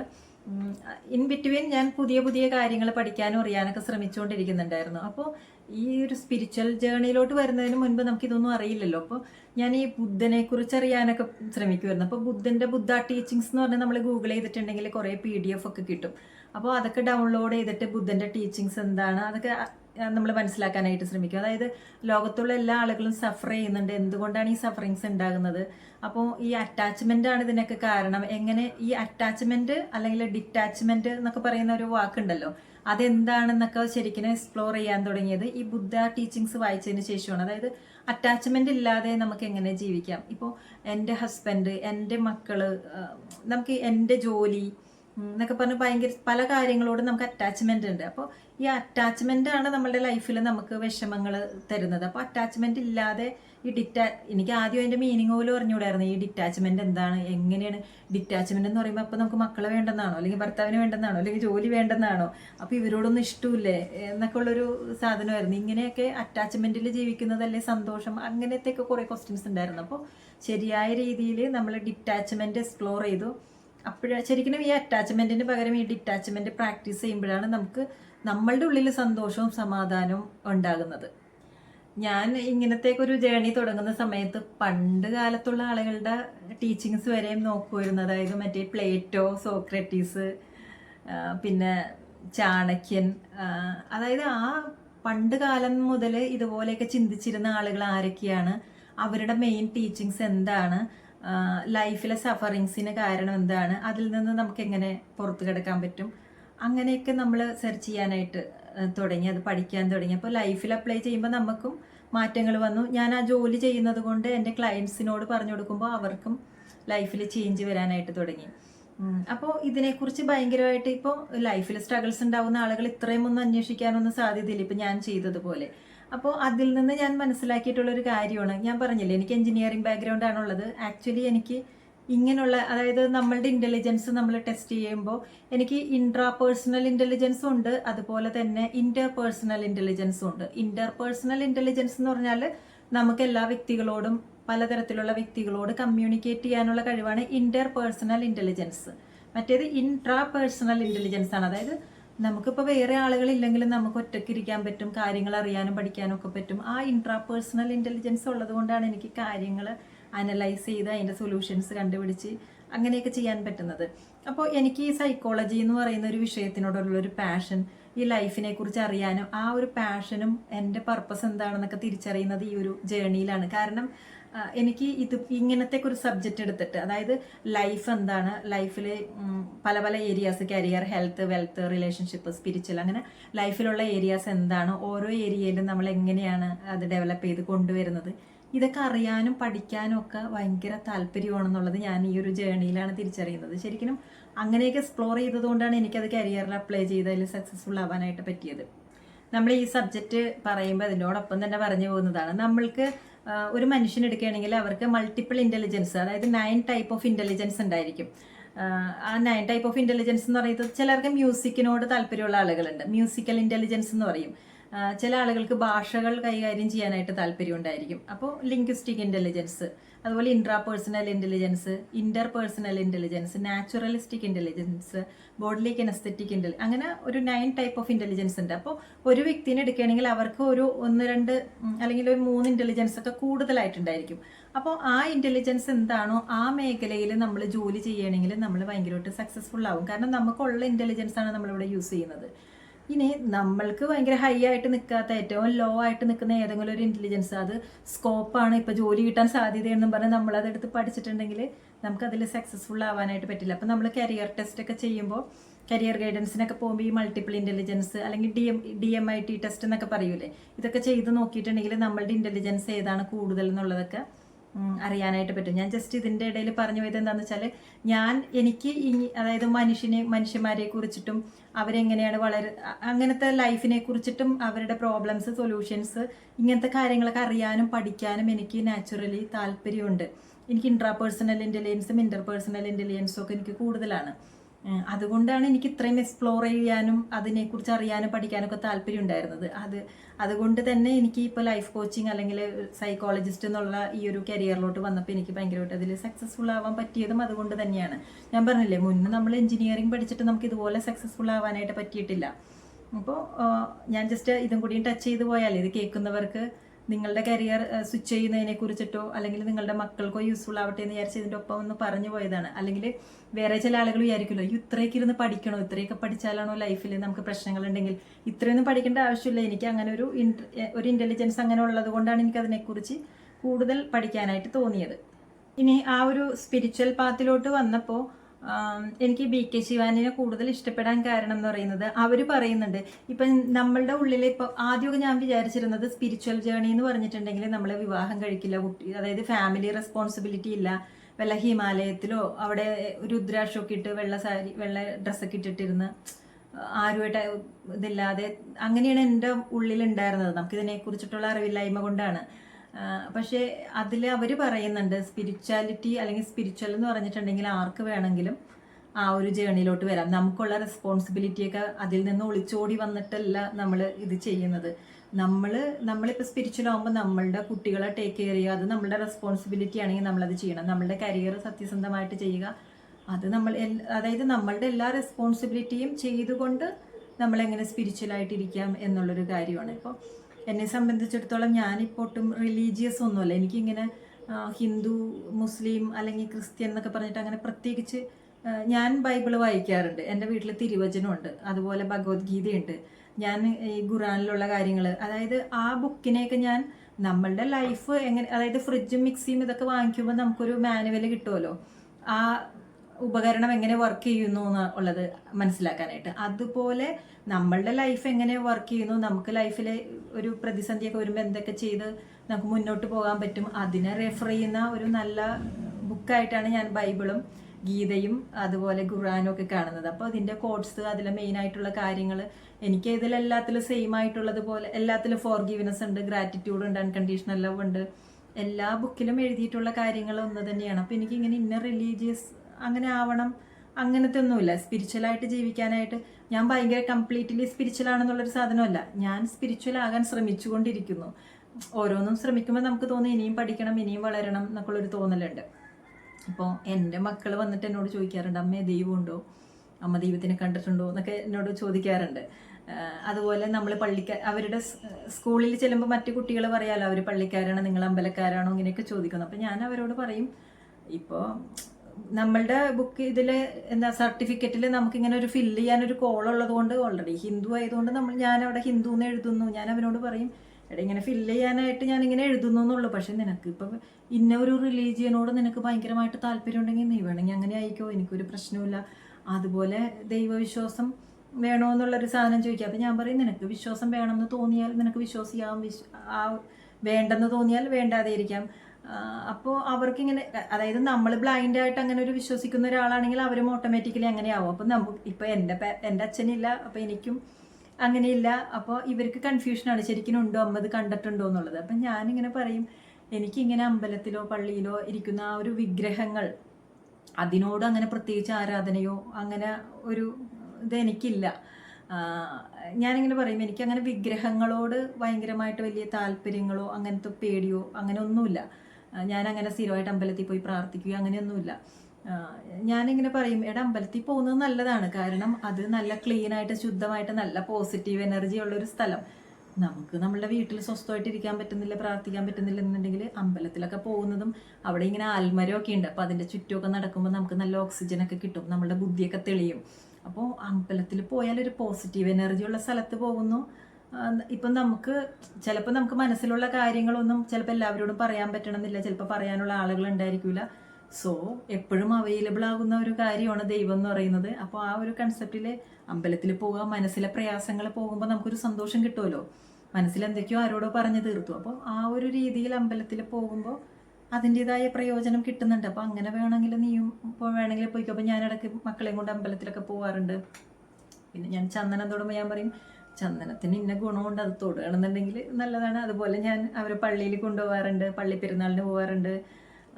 പിന്നെ തിരുവചനം വാങ്ങിക്കൊടുത്തിട്ടുണ്ട് കുട്ടികൾക്ക്. അപ്പോൾ ഞാൻ പറയുമ്പോൾ എന്തെങ്കിലും കൺഫ്യൂഷൻസ് ഒക്കെ വരുമ്പോൾ വേണമെങ്കിൽ അതിൽ നിന്ന് ഒരു വചനം എടുത്ത് നോക്കുക. അപ്പോൾ അതിൽ നമുക്ക് ആപ്റ്റായിട്ടുള്ളൊരു സാധനമായിരിക്കും കറക്റ്റായിട്ട് കിട്ടുന്നത് എന്നൊക്കെ ഞാൻ അവരോട് പറയാറുണ്ട്. അപ്പോൾ അവർ അത് അങ്ങനെ എടുത്തൊക്കെ നോക്കാറുണ്ട്. പിന്നെ ഞാൻ പറയും, വീട്ടിലവർ ഞാൻ അങ്ങനെ പ്രത്യേകിച്ച് നിലവിളക്ക് കത്തിക്കലൊന്നുമില്ല, ചില ഫങ്ഷൻസ് ഒക്കെ വരുമ്പോൾ കത്തിക്കാറുണ്ട്. അപ്പോൾ ഞാൻ അവരോട് പറയേണ്ട, നിലവിളക്കൊക്കെ കത്തിക്കാനായിട്ട് ഇത്തിരി ബുദ്ധിമുട്ടാണ്. അതായത് എണ്ണ ഒഴിക്കണം, ഇങ്ങനെ ശരിക്കും അത് കത്തിക്കുന്നത് നല്ലതാണ്, നമുക്ക് അവിടെ നല്ല പോസിറ്റീവ് എനർജി ആയിരിക്കും, ചുറ്റുപാടുള്ളൊരു നെഗറ്റീവ് എനർജി ഒക്കെ പോകാനായിട്ട് ഇത് നല്ലതാണ്. ഞാൻ പറയും, മെഴുകുതിരിയാണെങ്കിൽ കുറച്ചും കൂടിയും പെട്ടെന്ന് കത്തിക്കാം. അപ്പോൾ ഇവിടെ ഈ മെഴുകുതിരിയൊക്കെ ഉണ്ട്, അപ്പോൾ നമ്മൾ മെഴുകുതിരിയൊക്കെ ഇടയ്ക്ക് വല്ലപ്പോഴൊക്കെ കത്തിക്കാറുണ്ട്. അപ്പോൾ അങ്ങനെ ഇന്ന റിലീജിയൻ, അങ്ങനെ ഒരു വിഗ്രഹം അങ്ങനത്തെ ആരാധനയോ കാര്യങ്ങളൊന്നുമില്ല. ഞാൻ എൻ്റെ മക്കളോട് പറഞ്ഞു കൊടുക്കുന്നതെന്ന് വെച്ചാൽ, ഞാൻ പറയും, എടാ ദൈവം എല്ലാവിടെയും ദൈവമുണ്ട്. അപ്പോൾ ദൈവത്തിനെ കാണാൻ ഇന്ന ഒരു പെർട്ടിക്കുലർ സ്ഥലത്ത് പോയിട്ടിരുന്ന് നമ്മൾ ഇപ്പം അമ്പലത്തിൻ്റെ ഉള്ളിൽ മാത്രമാണ് ഇരിക്കണം, അപ്പോൾ അതുകൊണ്ട് അവിടെ പോയിരിക്കണം എന്നൊന്നുമില്ല. നീ ഇപ്പോൾ പ്രാർത്ഥിക്കണം എന്ന് തോന്നുമ്പോൾ നിനക്ക് അവിടെ തൊട്ടടുത്തൊരു പള്ളിയുണ്ട്, ആ പള്ളിയിൽ നമുക്ക് കയറാൻ പറ്റുന്നുണ്ടെങ്കിൽ നിനക്ക് അവിടെ ഇരുന്നും പ്രാർത്ഥിക്കാം. എവിടെ ഇരുന്നാലും ഈ ദൈവം ആക്സസിബിളാണ്. അതുപോലെ നമ്മളുടെ ഉള്ളിലും ഈ പറയുന്ന ദൈവമുണ്ട്. ഇപ്പോൾ അവരിവിടെ പട്ടികളെ, വഴി കൂടി പോകുന്ന പട്ടികളെ, അപ്പം ഞാൻ പറയണ, നമ്മളുടെ ഉള്ളിൽ എന്ത് ശക്തിയാണോ ഉള്ളത് അത് ആ പട്ടികളിലുണ്ട്, ജീവനുള്ളതിലും ഉണ്ട്, ജീവനില്ലാത്തതിലും ഉണ്ട്, എല്ലാത്തിലും ഈ ഒരു അംശമുണ്ട്. അല്ലാണ്ട് പ്രത്യേകിച്ച് ഇന്ന സ്ഥലത്ത് മാത്രമേ ഇതുള്ളൂ എന്നില്ല. ഞാൻ പിന്നെ അവരോട് പറയുന്നതെന്ന് വെച്ചാൽ, ഇത് അമ്മയുടെ ഒരു ലൈഫ് കൊണ്ട് അമ്മയ്ക്ക് തോന്നിയിട്ടുള്ള, അമ്മയുടെ അനുഭവങ്ങൾ കൊണ്ട് അമ്മക്ക് തോന്നിയിട്ട് അമ്മ ഡെവലപ്പ് ചെയ്ത ഒരു സാധനമാണ്. ഇത് കംപ്ലീറ്റ്ലി ശരിയെന്നോ അല്ലെങ്കിൽ കംപ്ലീറ്റ്ലി തെറ്റെന്നോ ഉള്ളൊരു സാധനമല്ല. അമ്മയ്ക്ക് ഇത് ഇങ്ങനെയാണ് മനസ്സിലായത് എന്നുള്ളത് കൊണ്ടാണ് ഞാൻ നിനക്ക് ഇതുപോലെ പറഞ്ഞിരുന്നത്. നീ ഇതിനെ വിശ്വസിക്കുകയോ വിശ്വസിക്കാതിരിക്കുകയോ ചെയ്യേണ്ട. നീ ജസ്റ്റ് നിൻ്റെ ഒരു ലൈഫ് വെച്ചിട്ട് നിനക്കെന്താണോ തോന്നുന്നത്, നിനക്കെന്താണോ ശരിയാണെന്ന് തോന്നുന്നത്, വേറൊരാൾ പറയുന്നത് ബ്ലൈൻഡായിട്ട് വിശ്വസിക്കാതെ അവനവൻ്റെ എക്സ്പീരിയൻസിനെ നമ്മൾ വിശ്വസിക്കണം എന്ന് പറയും. ഇപ്പോൾ എനിക്ക് ഈ വിഗ്രഹാരാധന അല്ലെങ്കിൽ അങ്ങനത്തെ സാധനങ്ങളല്ലാതെ എനിക്ക് ദൈവവിശ്വാസമുണ്ട്. പക്ഷെ എൻ്റെ ദൈവവിശ്വാസം എന്ന് പറയുന്നത് അത് ഇങ്ങനെ റിലീജിയസ് ആയിട്ടുള്ളൊരു സാധനമല്ല. അത് എൻ്റെ ഉള്ളിലുള്ള ഒരു ശക്തി. അത് എനിക്കിപ്പോൾ ഇപ്പം നമ്മൾ പണ്ട് കാലത്ത് ചില സാധനങ്ങളൊന്നും നമുക്ക് കണ്ടുപിടിക്കാൻ പറ്റിയിട്ടില്ല. കാലങ്ങൾ ഇങ്ങനെ മാറിക്കൊണ്ടിരിക്കുമ്പോൾ നമ്മൾ പലതുമൊക്കെ പ്രൂവ് ചെയ്തിട്ടുണ്ട്, ഇന്ന സാധനമുണ്ട്. പണ്ട് കാലത്ത് നമുക്ക് അമീബി ഉണ്ട്, ബാക്ടീരിയ ഉണ്ട്, അല്ലെങ്കിൽ വൈറസ് ഉണ്ടെന്നൊക്കെ നമുക്കറിയില്ലല്ലോ. പിന്നീടല്ലേ നമ്മളതൊക്കെ കണ്ടുപിടിച്ചത്. അതുപോലെ നമ്മളിങ്ങനെ ഡെവലപ്പ് ആകുമ്പോൾ ഒരുപാട് കാര്യങ്ങൾ പിന്നീട് കണ്ടുപിടിക്കുകയായിരിക്കും. ഇപ്പം നമുക്ക് പല സാധനങ്ങളും എക്സ്പ്ലെയിൻ ചെയ്യാൻ അറിയില്ല, പറയാൻ അറിയില്ല, തൊട്ട് കാണിക്കാൻ അറിയില്ല. സയൻറ്റിഫിക്കലി പ്രൂവ് ചെയ്യാൻ പറ്റാത്തതിനെയൊക്കെ നമ്മൾ സ്യൂഡോ സയൻസിലാണ് പെടുത്തിയിട്ടുള്ളത്. അപ്പോൾ ദൈവവും സ്യൂഡോ സയൻസിലാണ്. അപ്പോൾ സ്യൂഡോ സയൻസ് ആണെന്ന് പറഞ്ഞാൽ നമ്മളത് വിശ്വസിക്കാതിരിക്കേണ്ട ആവശ്യമില്ല. ഞാൻ വിചാരിക്കുന്നത് ഇപ്പോൾ സ്നേഹം എന്ന് പറയുന്നതിനെ നമുക്ക് ഡെമോൺസ്ട്രേറ്റ് ചെയ്യാനോ സയൻറ്റിഫിക്കലി, ഇപ്പോൾ ഒരു വ്യക്തി, ആ വ്യക്തിക്ക് എന്നോട് സ്നേഹമുണ്ടെന്ന് സയൻറ്റിഫിക്കലി ഒന്നും പ്രൂവ് ചെയ്യാൻ പറ്റില്ലല്ലോ. ഇതൊക്കെ നമ്മളുടെ ഉള്ളിലുള്ളൊരു വിശ്വാസമാണല്ലോ. എനിക്ക് പേഴ്സണലി എൻ്റെ മക്കൾ ദൈവവിശ്വാസിയായിട്ട് വളരുന്നത് എനിക്ക് ഭയങ്കര ഇഷ്ടമാണ്. പക്ഷെ ഞാൻ അവരെ ഒരിക്കലും ഫോഴ്സ് ചെയ്യില്ല. അപ്പോൾ എന്തുകൊണ്ടാണ് ഞാനത് ആഗ്രഹിക്കുന്നതെന്ന് ചോദിച്ചിട്ടുണ്ടെങ്കിൽ, നമ്മൾ കണ്ടിട്ടില്ലേ, നമ്മൾ ഒരുപാട് ന്യൂസൊക്കെ കേൾക്കാറില്ലേ, കുട്ടികൾ എന്തെങ്കിലും ഒരു ചെറിയ ഇഷ്യൂസ് ഉണ്ടെങ്കിൽ അത് അവർക്ക് സഹിക്കാൻ പറ്റാത്തത് കൊണ്ട് പെട്ടെന്ന് ആത്മഹത്യ ചെയ്യുന്നു എന്നൊക്കെ ഉള്ളതൊക്കെ നമ്മൾ കാണാറുണ്ടല്ലോ. അതായത് അവർക്ക് ചിലപ്പോൾ ട്രസ്റ്റ് ബ്രേക്ക് ചെയ്തിട്ടാണ് എന്തുകൊണ്ട് എൻ്റെ ലൈഫിൽ ഇതൊക്കെ സംഭവിക്കുന്നു, അവർക്ക് കുറേ കാര്യങ്ങൾ ചിന്തിക്കാൻ പറ്റുന്നില്ല, പെട്ടെന്ന് തന്നെ എടുത്തു ചാടി അങ്ങ് ആത്മഹത്യ ചെയ്യണം, അല്ലെങ്കിൽ അവരുടെ ലൈഫിൽ ഒറ്റപ്പെട്ടു, അങ്ങനത്തെയൊക്കെ തോന്നലാണല്ലോ. ഒറ്റപ്പെട്ടു, എനിക്ക് ആരുമില്ല, എനിക്ക് പറയാൻ ആരുമില്ല, അല്ലെങ്കിൽ നമുക്കൊരു വഴിയില്ല, എൻ്റെ മുന്നിൽ എല്ലാ വഴിയും അടഞ്ഞു എന്നൊക്കെ തോന്നുമ്പോഴാണല്ലോ ഈ ആത്മഹത്യയിലേക്കൊക്കെ പോകുന്നത്. അപ്പോൾ ശരിക്കും ആരുമില്ല, ഒറ്റപ്പെട്ടു എന്ന് തോന്നുന്ന സമയത്ത് ആരുമില്ലെങ്കിലും എനിക്ക് ദൈവമുണ്ട് എന്നുള്ളൊരു തോന്നൽ അവരുടെ ഉള്ളിൽ ഉണ്ടാകുമല്ലോ. ഇനി ഒരു വഴിയില്ല എന്ന് തോന്നുമ്പോൾ ദൈവവിശ്വാസിയാണെങ്കിൽ ഒരു വഴി എൻ്റെ മുന്നിൽ തുറക്കപ്പെടും എന്നൊക്കെ ഉള്ളൊരു ഇതുണ്ടല്ലോ. അതായത് എപ്പോഴും എൻ്റെ കൂടെ ഒരാളുണ്ട്, ആരും ഇല്ലെങ്കിലും എനിക്ക് കൂട്ടുണ്ട്, അതായത് എന്ത് പ്രതിസന്ധി ഉണ്ടെങ്കിലും എനിക്കൊരു സൊല്യൂഷൻ പറഞ്ഞുതരാൻ ആളുണ്ട്. അത് ശരിക്കും പോസിറ്റീവായിട്ടുള്ളൊരു കൺസെപ്റ്റ് ആണല്ലോ. അപ്പോൾ അതിന് വേണ്ടിയിട്ട് എനിക്ക് മക്കൾക്ക് ദൈവവിശ്വാസം ഉണ്ടാവണമെന്ന് ഭയങ്കര ആഗ്രഹമുണ്ട്. അപ്പോൾ എൻ്റെ വീട്ടിലെ ഒരു പൂജാ സ്പേസൊക്കെ ഞാൻ ഉണ്ടാക്കി വെച്ചിട്ടുണ്ട്. അവിടെ ഒരു കൃഷ്ണ വിഗ്രഹമൊക്കെ എടുത്ത് വെച്ചിട്ടുണ്ട്. പക്ഷെ നമ്മൾ ചെയ്യാത്ത സാധനം നമ്മൾ അവരോട് പറയുന്നത് ശരിയല്ലല്ലോ. അപ്പോൾ അതുകൊണ്ട് അവിടെ ഭഗവത്ഗീത വെച്ചിട്ടുണ്ട്, തിരുവചനം ഓരോന്നൊക്കെ വെച്ചിട്ടുണ്ട്. അപ്പം ഞാനിങ്ങനെ പറയും, മോനെ എവിടെയെങ്കിലുമൊക്കെ പോകുമ്പോൾ വേണമെങ്കിൽ പ്രാർത്ഥിച്ചിട്ടൊക്കെ പോകാട്ടോ, പോകുമ്പോഴും വരുമ്പോഴും ഇഷ്ടമുണ്ടെങ്കിൽ അങ്ങനെയൊക്കെ ചെയ്യാട്ടോ. അപ്പോൾ നമുക്ക് എപ്പോഴും ഒരാൾ കൂടെ ഉണ്ട്, നമ്മൾ ഒരിക്കലും ഒറ്റയ്ക്കൊന്നുമല്ല, അങ്ങനെയൊക്കെ പറഞ്ഞ് മനസ്സിലാക്കാനായിട്ട് ഞാൻ ശ്രമിക്കാറുണ്ട്. പക്ഷെ ഒന്നും ഫോഴ്സ് ചെയ്യാറില്ല. കാരണം നമ്മൾ എന്തെങ്കിലും ഫോഴ്സ് ചെയ്ത് എന്തെങ്കിലും ചെയ്യിപ്പിച്ചിട്ടുണ്ടെങ്കിൽ അവർക്ക് ലൈഫിൽ നമ്മൾക്ക് ഒരുപാട് എക്സ്പീരിയൻസ് ഉണ്ടാകുന്നത് പോലെ അവർക്കും ലൈഫിൽ ഒരുപാട് എക്സ്പീരിയൻസ് ഉണ്ടാകുന്നുണ്ട്. അപ്പോൾ അവരുടെ ഉള്ളിലും ക്വസ്റ്റ്യനിങ് ഒക്കെ വരും. അപ്പോൾ അവർക്ക് സ്വയം വേണമെന്ന് വിചാരിച്ച് ചെയ്യുന്ന കാര്യങ്ങൾക്ക് മാത്രമേ ബലം ഉണ്ടാവുള്ളൂ. അപ്പോൾ ഞാൻ ജസ്റ്റ് പേഴ്സണലി എൻ്റെ ഒരു അഭിപ്രായം കൂടിയും പറഞ്ഞതാണ് കേട്ടോ. കാരണം എനിക്ക് യുക്തിവാദികളൊക്കെ ആയിട്ടുള്ള സുഹൃത്തുക്കളുണ്ട്. അപ്പോൾ ഇവർ യുക്തിവാദി ആയതുകൊണ്ട് മക്കൾ അതുപോലെ തന്നെയാണ് വളരുന്നത്. അപ്പോൾ ഞാൻ ഈ സൈക്കോളജിസ്റ്റ് ആയതുകൊണ്ട് അവരുടെ മക്കൾക്ക് ഇപ്പോൾ എന്തെങ്കിലുമൊക്കെ ഇഷ്യൂസൊക്കെ ഉണ്ടെങ്കിൽ എൻ്റെ അടുത്തോട്ട് വിടാറുണ്ട്. അപ്പോൾ ഞാനിങ്ങനെ വിചാരിക്കും, ഈ കുട്ടി, അതായത് അമ്മ അല്ലെങ്കിൽ അച്ഛൻ ഇങ്ങനത്തെ ഒരു വിശ്വാസി ആയതുകൊണ്ട് അവനും അതുപോലെ തന്നെയായി. അപ്പോൾ അവന് ഈ ലോകത്ത് ആരുമില്ല, ആരെയും വിശ്വസിക്കാൻ കൊള്ളില്ല, ഒരു പ്രതീക്ഷയില്ല, അതായത് എല്ലാം എൻ്റെ ആയി എന്നുള്ളൊരു സാധനം. അപ്പോൾ അങ്ങനെ ഇവരോടൊക്കെ സംസാരിച്ചപ്പോഴാണ് എൻ്റെ മൈൻഡിൽ മക്കളെ എങ്ങനെയെങ്കിലും ദൈവവിശ്വാസിയാക്കണം എന്നുള്ളൊരു ചിന്ത എൻ്റെ ഉള്ളിൽ വന്നത്.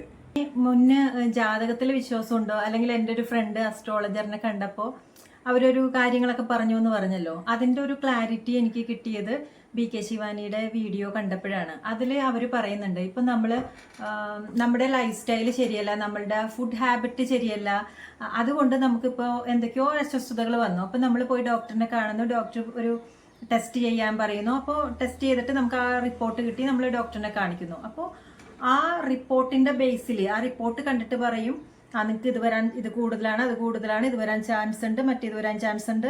ആ റിപ്പോർട്ടിൻ്റെ ബേസിൽ, അതായത് നമ്മളുടെ ലൈഫ് സ്റ്റൈല്, നമ്മളുടെ ഫുഡ് ഹാബിറ്റ്, ഇതൊക്കെ കൊണ്ട് നമുക്കുണ്ടായ അസുഖം, അതിൻ്റെ റിപ്പോർട്ടാണ് ഡോക്ടറിൻ്റെ മുന്നിലിരിക്കുന്നത്. ആ റിപ്പോർട്ടിൻ്റെ ബേസിലാണ് അവർ പറയുന്നത് ഇന്നതൊക്കെ വരാനായിട്ട് സാധ്യതയുണ്ടെന്നുള്ളത്.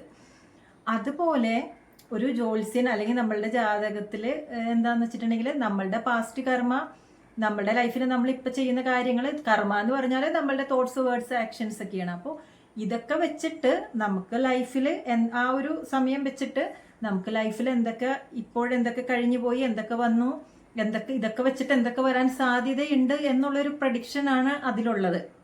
അപ്പോൾ ഇതിനെ 2 തരത്തിലെ ആളുകൾക്ക് അതിനെടുക്കാൻ പറ്റും. അതായത് ഇപ്പോൾ മെഡിക്കൽ റിപ്പോർട്ടിൻ്റെ കേസിൽ നമുക്ക് ഡെമോൺസ്ട്രേറ്റ് ചെയ്യാനായിട്ട് എളുപ്പമായതുകൊണ്ട് ഞാനത് പറയാം. അതായത് നിങ്ങൾക്ക് ഷുഗർ ഉണ്ട്, പ്രഷർ ഉണ്ട്, കൊളസ്ട്രോൾ ഉണ്ട് എന്നൊക്കെയാണ് അത് നോക്കിയിട്ട് പറഞ്ഞതെന്ന് വിചാരിക്കും.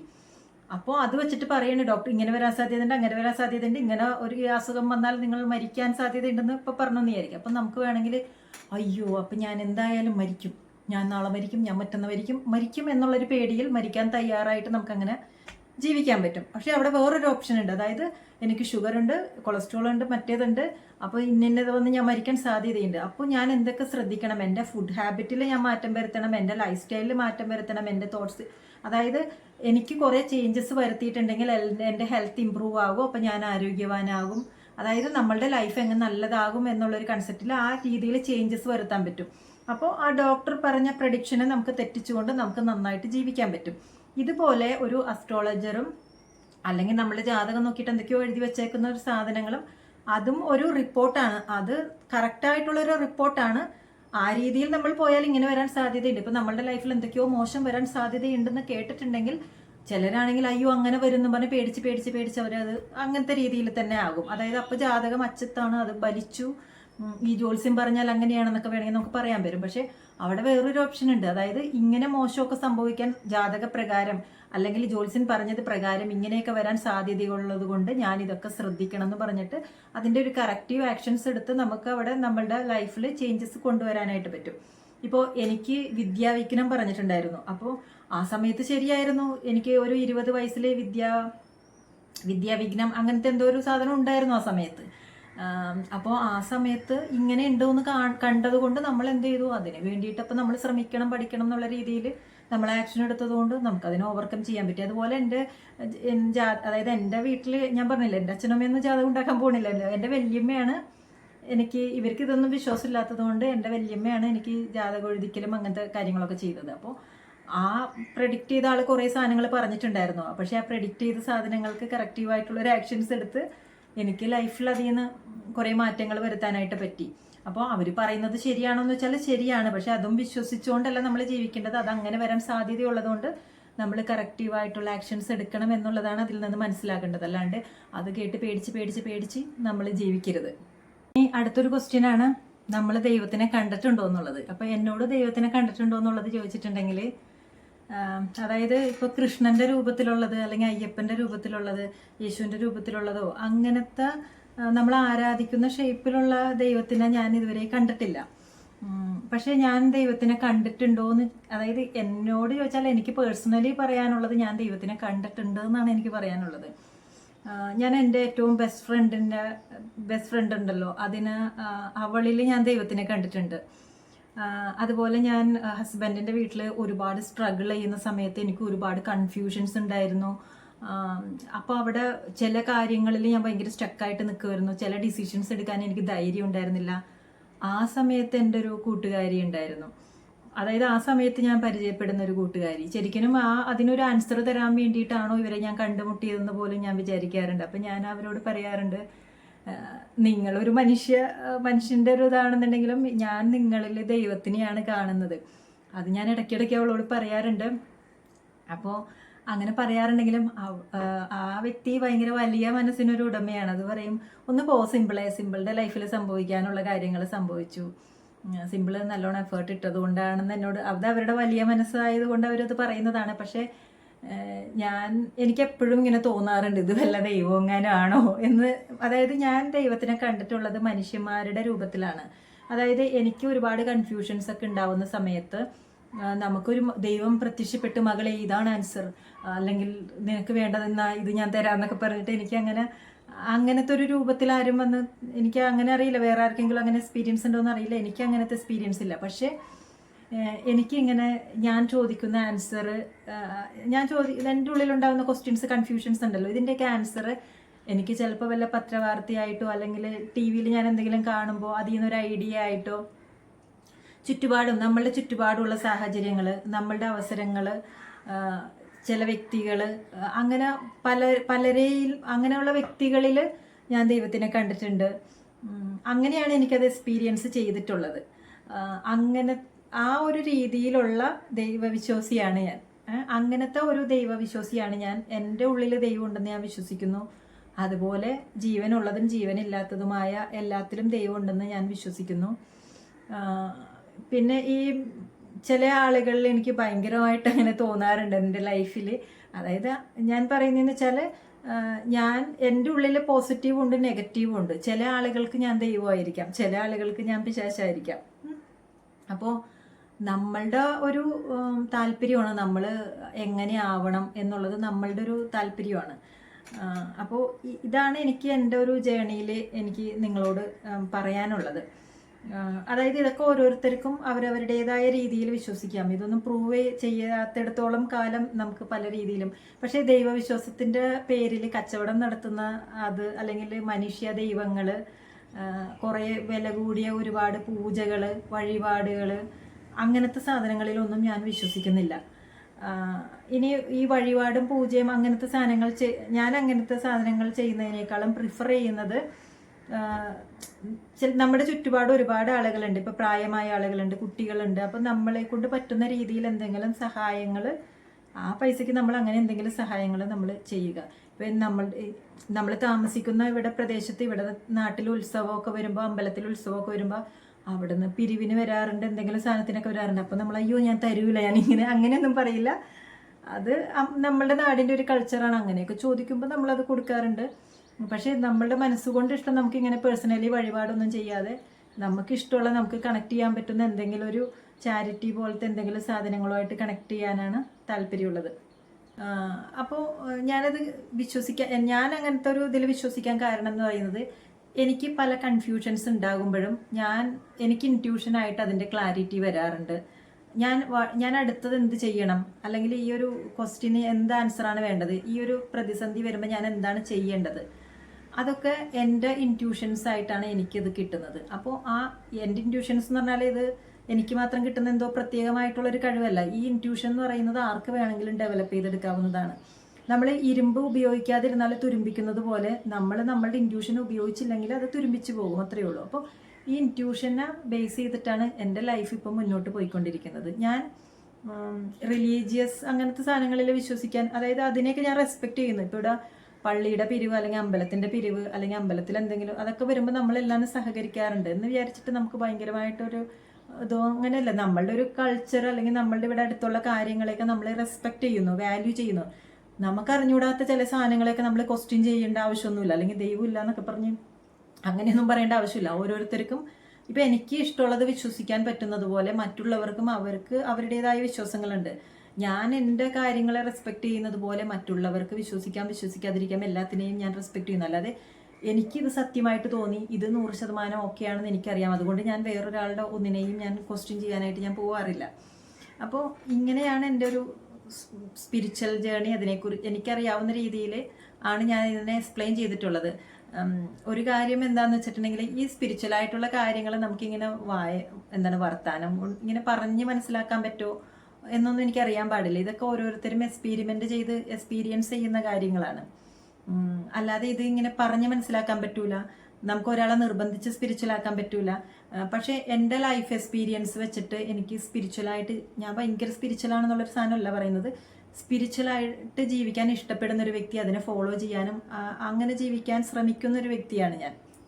അപ്പോൾ അതുകൊണ്ട് എൻ്റെ ലൈഫിൽ എനിക്ക് കരിയർ സക്സസ് ഉണ്ടായിട്ടുണ്ട്, എനിക്ക് ലൈഫിൽ ഹാപ്പിനെസ് ഉണ്ടായിട്ടുണ്ട്, പീസ് ഓഫ് മൈൻഡ്, എനിക്ക് ജെനുവിനായിട്ടുള്ള നല്ല സുഹൃത്തുക്കളുണ്ട്, എനിക്ക് എന്താ പറയുന്നത്, എൻ്റെ ലൈഫിൻ്റെ പർപ്പസ്, ഇപ്പം നമ്മൾ ജീവിക്കുമ്പോൾ ഒരു പർപ്പസ്, അല്ലെങ്കിൽ നമുക്ക് പാഷനേറ്റ് ആയിട്ടുള്ള കാര്യങ്ങൾ ചെയ്യുന്നുണ്ട്, കണക്റ്റഡ് ആയിട്ട് ജീവിക്കുന്നത് പോലെ എനിക്ക് തോന്നാറുണ്ട്. പണ്ടെന്ന് പറയുന്നത് നമ്മൾ സ്റ്റക്കായിട്ട് എന്തിനോ വേണ്ടി എങ്ങനെയൊക്കെയോ ജീവിക്കുന്ന ഒരു അർത്ഥമില്ലാത്തൊരു അങ്ങനത്തെ ഒരു സാധനമാണെന്നുണ്ടെങ്കിൽ ഇപ്പം നമുക്കൊരു മീനിങ് ഫുള്ളായിട്ടൊക്കെ തോന്നുന്നുണ്ട്. ആ ഒരു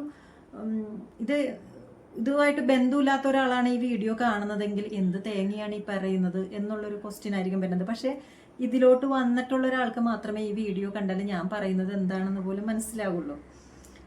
പിന്നെ കൂടുതൽ പറഞ്ഞ് കൊളവാക്കാതെ ഇന്നത്തെ വീഡിയോ നമ്മളിവിടെ വൈൻഡപ്പ് ചെയ്യണം. പക്ഷേ നിങ്ങൾക്ക് എന്തെങ്കിലും സംശയങ്ങൾ, എൻ്റെ ഒരു എക്സ്പീരിയൻസ് ഞാൻ ജെനുവിനായിട്ടാണ് ഇവിടെ പറഞ്ഞിട്ടുള്ളത്. നിങ്ങളുടെ എക്സ്പീരിയൻസ് നിങ്ങൾക്ക് കമൻറ്റിൽ എഴുതാം. അപ്പോൾ മറ്റുള്ളവർക്ക് അത് യൂസ്ഫുൾ ആകും. പിന്നെ എനിക്ക് ഇനിയും ഗ്രോ ചെയ്യാൻ പറ്റുന്ന എന്തെങ്കിലും ടിപ്സ് നിങ്ങളുടെ കൈവശം ഉണ്ടെങ്കിൽ, അല്ലെങ്കിൽ എന്തെങ്കിലും ബുക്കോ അല്ലെങ്കിൽ എന്തെങ്കിലും കോഴ്സോ എന്തെങ്കിലുമൊക്കെ ഉണ്ടെങ്കിൽ അത് കമൻറ്റിൽ ഇട്ടാൽ ഞാനത് നോക്കിയിട്ട് വീണ്ടും നമുക്ക് ഗ്രോ ചെയ്യാമല്ലോ, ലേൺ ചെയ്യാം, ഗ്രോ ചെയ്യാം. അങ്ങനെ ഇനി ഞാൻ പറഞ്ഞ ചില സാധനങ്ങൾ നിങ്ങൾക്ക് മനസ്സിലായിട്ടില്ല, അല്ലെങ്കിൽ എന്തെങ്കിലും ഡൗട്ട് നിങ്ങൾക്ക് ഉണ്ടെങ്കിൽ ജസ്റ്റ് അതും നിങ്ങൾക്ക് കമൻ്റായിട്ട് ചോദിക്കാം. ഈ വീഡിയോ ഇഷ്ടപ്പെട്ടെങ്കിൽ ലൈക്ക് ചെയ്യാം, ഷെയർ ചെയ്യാം, സബ്സ്ക്രൈബ് ചെയ്യാം, നിങ്ങളുടെ ഇഷ്ടം അനുസരിച്ചിട്ട് കേട്ടോ. പിന്നെ അടുത്ത ദിവസം നമുക്ക് എന്തെങ്കിലും യൂസ്ഫുൾ ആയിട്ടുള്ള ഒരു വീഡിയോ ആയിട്ട് കണ്ടുമുട്ടാം. എൻ്റെ വീഡിയോ ഇത്ര നേരം ഇരുന്ന് ക്ഷമയോടുകൂടി കണ്ടതിന് താങ്ക് യു.